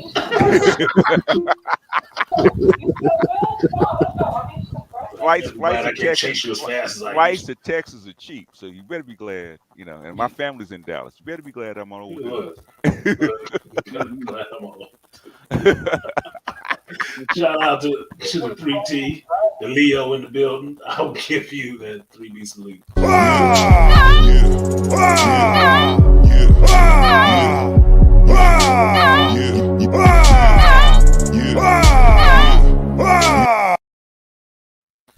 Shout out to 3000 GT.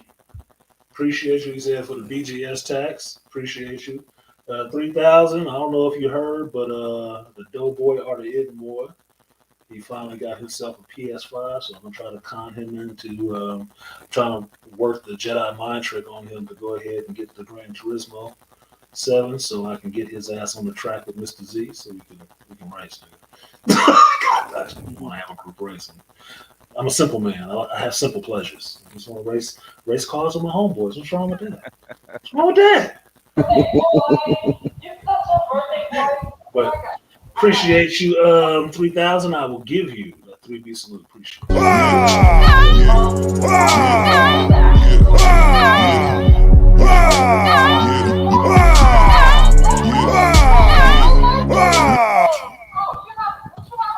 And the last one goes out to somebody gonna get that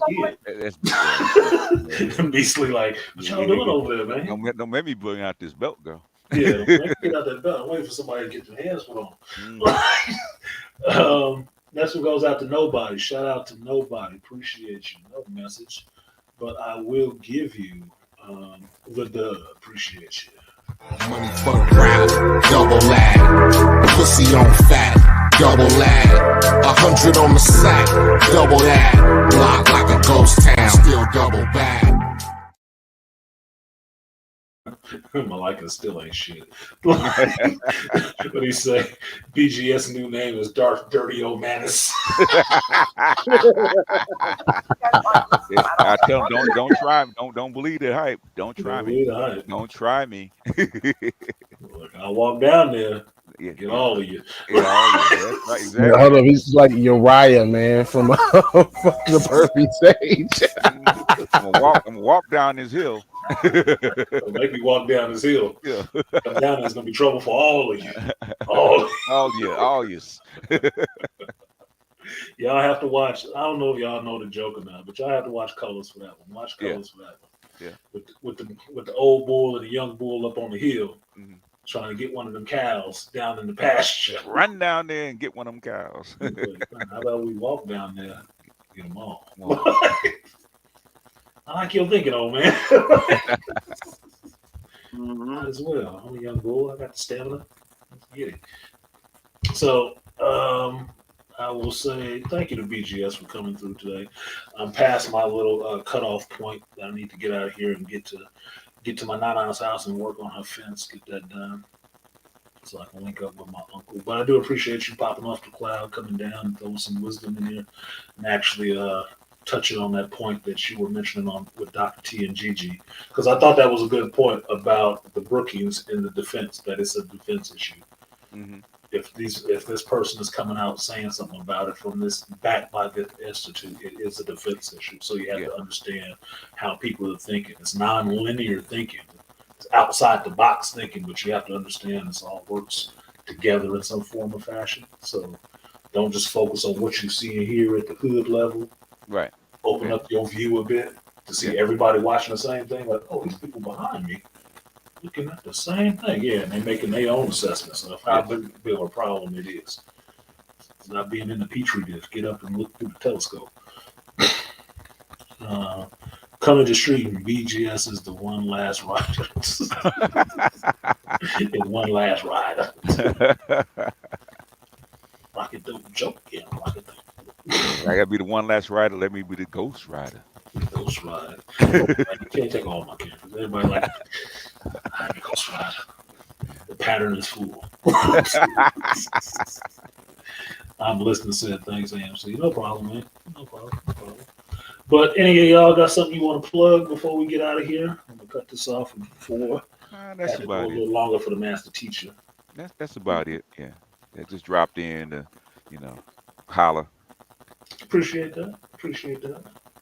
I like the sage wisdom. I don't have a problem for that. And I got to put it in your ear again to go see the movie so I can see what you thought of it. Oh yeah, I'm gonna go see it. Just by the interview alone about him doing it for his father, I said I got to go see it. Yeah, that was a good interview. I'm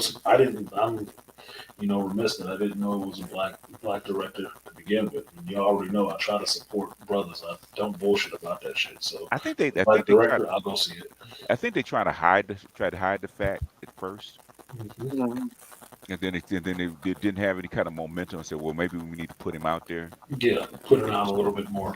Yeah, they're advertising real weak. This is why I say I don't like adding in the advertisement budget on movies to see how much they should make and how much they shouldn't. Mm-hmm. Because it's always on the studio how much they feel like they want to spend on it. This is a good movie. They ain't spending shit on advertisement, obviously. They ain't trying to blow it up and get it way out there. Like they would for a piece of shit. Yeah, we should get Jonathan Majors to get, be considered for an Oscar. Yeah, we should. Yeah, should. He gave a good performance. You could say it was kind of stiff in some parts, but he's playing somebody who actually lived. So what do you think he's doing? He's trying to be accurate to that person or people's descriptions of this person, who he was. So it's not like it's something that you can't go back and verify. It ain't no totally made up character.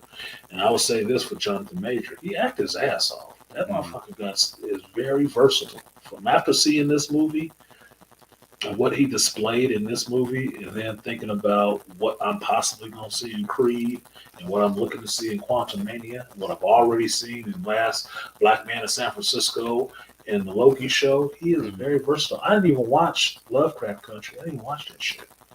Right, but he apparently was a standout even in that. Mm-hmm. He has some range. He has some emotional acting range. Because I tell you, Last man in San Francisco, last black man in San Francisco, I thought the motherfucker was on the spectrum for real. I really thought he was on the spectrum. And then it took watching him in Loki, like, this is a completely different performance. Completely different performance. He's smiling, he having fun. Like, this is completely fucking different. I halfway didn't like him in Last Man in San Francisco. Like, this motherfucker's stupid. What's wrong with this dude? Did they empty out the special camp or something like that and find this dude? What the fuck is going on with him? That's him acting. It's not his personality. That's him acting. So yeah, check it out. Let me know what you think. See if Dr. T sees, so I can get that masculinist point of view on it. And Black History Review. But I thought it was good. You don't have to like it, but I thought it was good. I enjoyed it. Rainfire said thanks for the review. I'm checking out the menu tonight. The menu. My review for the menu didn't come out. I love the menu. The menu was too much fun for me. Dark, funny stuff. Dark, funny, which is always fun. I will catch Devotion tomorrow. Yeah, you got time. I mean, it's the holiday season. Ain't doing nothing but throwing out movies. And the last one that anybody really wants to watch is Way of Water, but it's some other stuff that's coming out too that seemed interesting. Like Violent Night seems it'll just be what do you call it? A dirty pleasure movie. See Santa Claus kicking people's ass. Like he got magic and stuff. Like, whatever. Christmas is ruined anyway, so why do I care? I watch fucking Red Guardian Santa Claus kick the shit out of people. Why not? Why not? Little kid abusing grown men. Why the hell? Watch Die Hard. Look, I grew up on Die Hard movie. It was killing folks on Christmas, so I guess it don't matter. Yeah, yes, they An were. old school take on action movies, basically, with this one. Mm-hmm. With a little upgraded stuff, like and chose the wrong night to be fucking around. Wrong dude to kick in the ass. To kick in the ass. Some of that shit looked hilarious. But yeah, I'll watch that. I ain't rushing to see it, but I'll watch it. I mean, some little, violent entertainment. I feel on the seriousness of the crime and shit. But any final thoughts? I'm gonna go ahead and close this out and get it on the way. It's like 3:00 here, so I'm about a half hour behind schedule. So, but I appreciate the conversation. It's always hard for me to pull away from a good conversation. Always hard. I don't enjoy doing it, but all right, everybody say their goodbyes, yo. Good night, John boy. Good night, John boy. BGS took it back. You killing me. Oh my God. I'll tell you this, BGS, which is something funny. Thought about taking it back. In our break room, we have the TV in our break room, and it's only on one channel most of the time. It's an old Western channel. What I've been getting into watching, fucking Bat Masterson and some other old Western shit. It is way back. It's like Grit TV. Yeah. It's just all old Western shit. I was watching that shit and I was picking up, like, man, that looked like that old villainous actor who's been a villain and everything. He young as hell in this shit. Yep. These movies are hilarious, dude. Talking shit to women and all kind of crazy shit. Oh, stuff that would get canceled today. Oh my gosh, shoe polish Indians and stuff, like shoe polish Native Americans. Yeah. Just getting shot. Like, oh my God, this shit was hilarious. I was in there on lunch laughing my ass off watching this shit. Like, oh, these brown skin and blue eyes. Yankees are coming in here. The Yankees. Like, these are white dudes with shoe polish on their face. These are Native Americans. Oh my God. Old-fashioned blackface, huh? Mm-hmm. Yeah, it was hilarious. But these dudes ain't tough. This dude still carried that same attitude all the way when I was watching him. He really thought he was a cowboy, didn't he? Get the hell out of here. That shit was hilarious. My final thoughts is keep it grinding, keep it pushing, keep it moving. Leave these modern heifers where you found them. I'm out. Beaming out. AB beaming back to the neutral zone. BGS is poofed out. See, told you that was a Force ghost. He was just disappeared. Just disappeared. What you got, Beasley? Nothing much. About to get ready to go to work and finish up some stuff and then watch this Guardians of the Galaxy special while I'm at work since I ain't gonna be doing Yeah, shit. I haven't watched that yet. I forgot what day it came out, but I'll check it out. And then James Gunn's swan song to the MCU. Watch it be good, and they be mad as hell. Like, he ain't coming back for a while. You know that, right? mm-hmm. You got 10 years on the bench, motherfuckers. It's like too bad.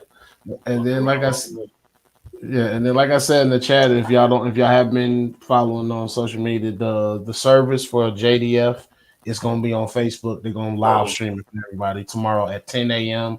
No, 10:30 a.m. Central Time. If you got the link for that, throw it in the chat because you got a see. wrench. Yeah, if you got the link for that, throw that in the chat because I want to see that. The JDF funeral. It's like his JDF fan page. Let me see if I can pull up my Facebook on here. Mm-hmm. Definitely throw that in there. I'm not a fan of good brothers going down at all, and I say brothers in the sense that brothers in arms that all got to look like you. But if you out there doing some positive change, that make you a brother of mine. Aaron Peters said, check the PayPal. Not bad. Let me see, AP. I got you earlier. Did you double up or something? Well, I guess you did double up. Yeah, you did. My bad, Aaron. Let me give Aaron a double up. Appreciate you, Aaron. I see that in there. And I will give you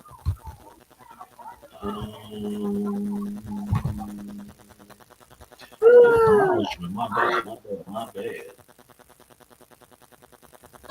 Get you a double up. All right, let me give you the guts and butts. Appreciate you, Aaron. I will give you the name by Charles Faulkner Jr., the Woo Beast, as I see it here, showing up late to the party.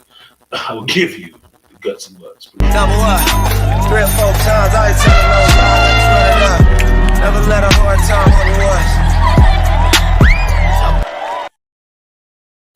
Aaron said for BGS tax. All right. You got that, Beasley? Hold on. I almost got it. Hold on. Okay. Hold on.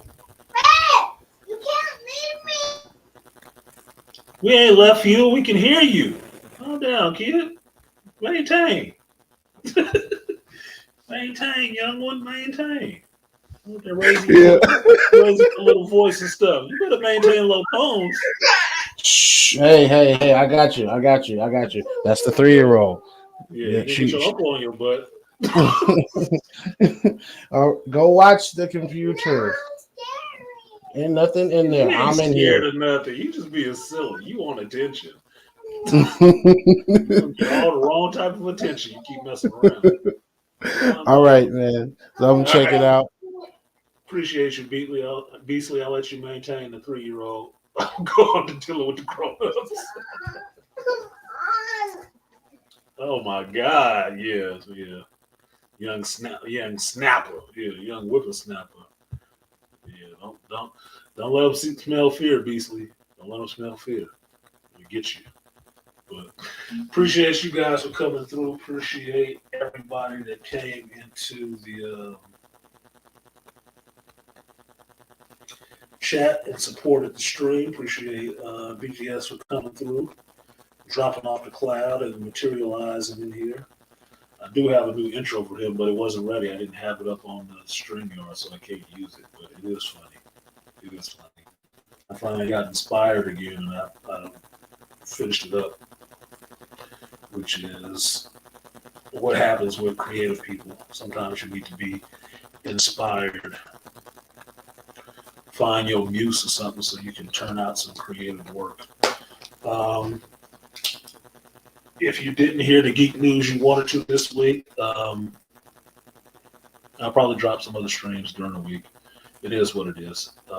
Like I said, this is jazz. This is scripted, right?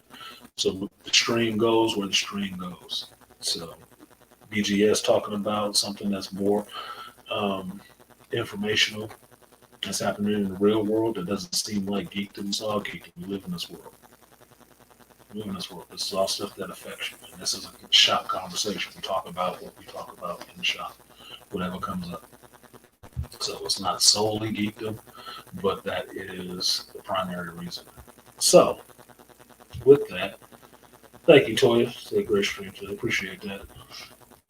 BTM, you better watch yourself because you keep fucking around, that old man gonna come get you in Texas. You got peoples down there, and Beastly will help him. So watch yourself. Watch yourself in your pointy shoes. Shout out to Charles in the chat. Shout out to Malika for not being shit today. I guess I'm gonna have to take Sailor Stragg as the title of this stream. See if that don't get my whole show copywritten. Put a Sailor Stragg in the building showing her Uranus. Like, oh my goodness, this world is so over. Anyway, I guess I might as well get me a drink and enjoy it while it's going now. Yeah, Sailor Stragg, Charles. Look up Megan Thee Stallion dressed like Sailor Moon. It's a fucking travesty of Sailor Moon. Yes. Tuxedo Mask is running for his fucking life because he is not putting the rose in that booty crack. Leos don't scare easily. Nah, they don't. That could be the problem. Too arrogant to be scared. I'm just saying. But anyway, I'm getting out of here. I got things to do. I'm running late. Appreciate you guys for coming through. Appreciate everybody who supported the stream. We did make the goal today, so I do appreciate that very much. Look out for reviews. I got busy again. Every time, that's why I hate saying I'm going to drop a bunch of videos because as soon as I throw that out loud, I get a whole bunch of other shit I need to do at that moment. I got called way too many times on Thanksgiving, but it's all to the good because it goes in my pocket. So, but it means my videos didn't get out. So they will come. I got to get them out before the end of the year. So we'll see what's going to happen with that. So thank you guys for coming through. I'm going to get out of here as soon as I find my right outro. And I need my music. Song I'm going to play is from Devotion.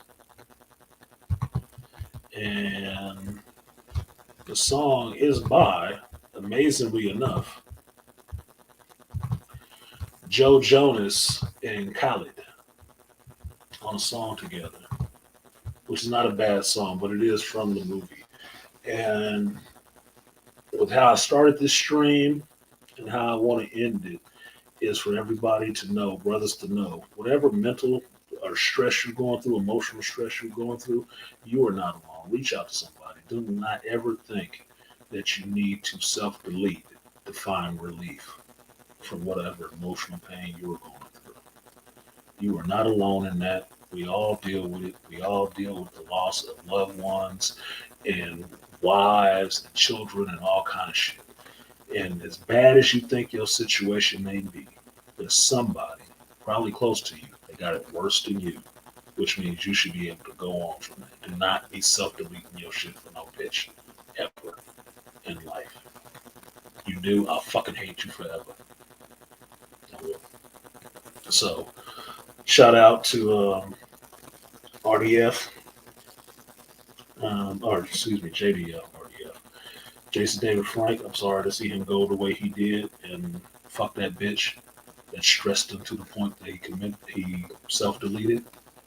But it's something that we as men need to go through. If the last 30 years have been teaching you how to hide your emotions, feel your emotions, understand you have them, the next 10 years or so should be you learning how to control these motherfuckers and not let them rule you and ruin your mental state.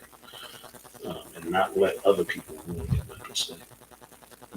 Self-deletion is not an option. So thank you guys for coming through, and I will see you all next time. We do this every Sunday, 11 a.m. Pacific time, 2 p.m. Eastern Standard Time. And for now, I can't find my right outro. What am I looking for? Sorry.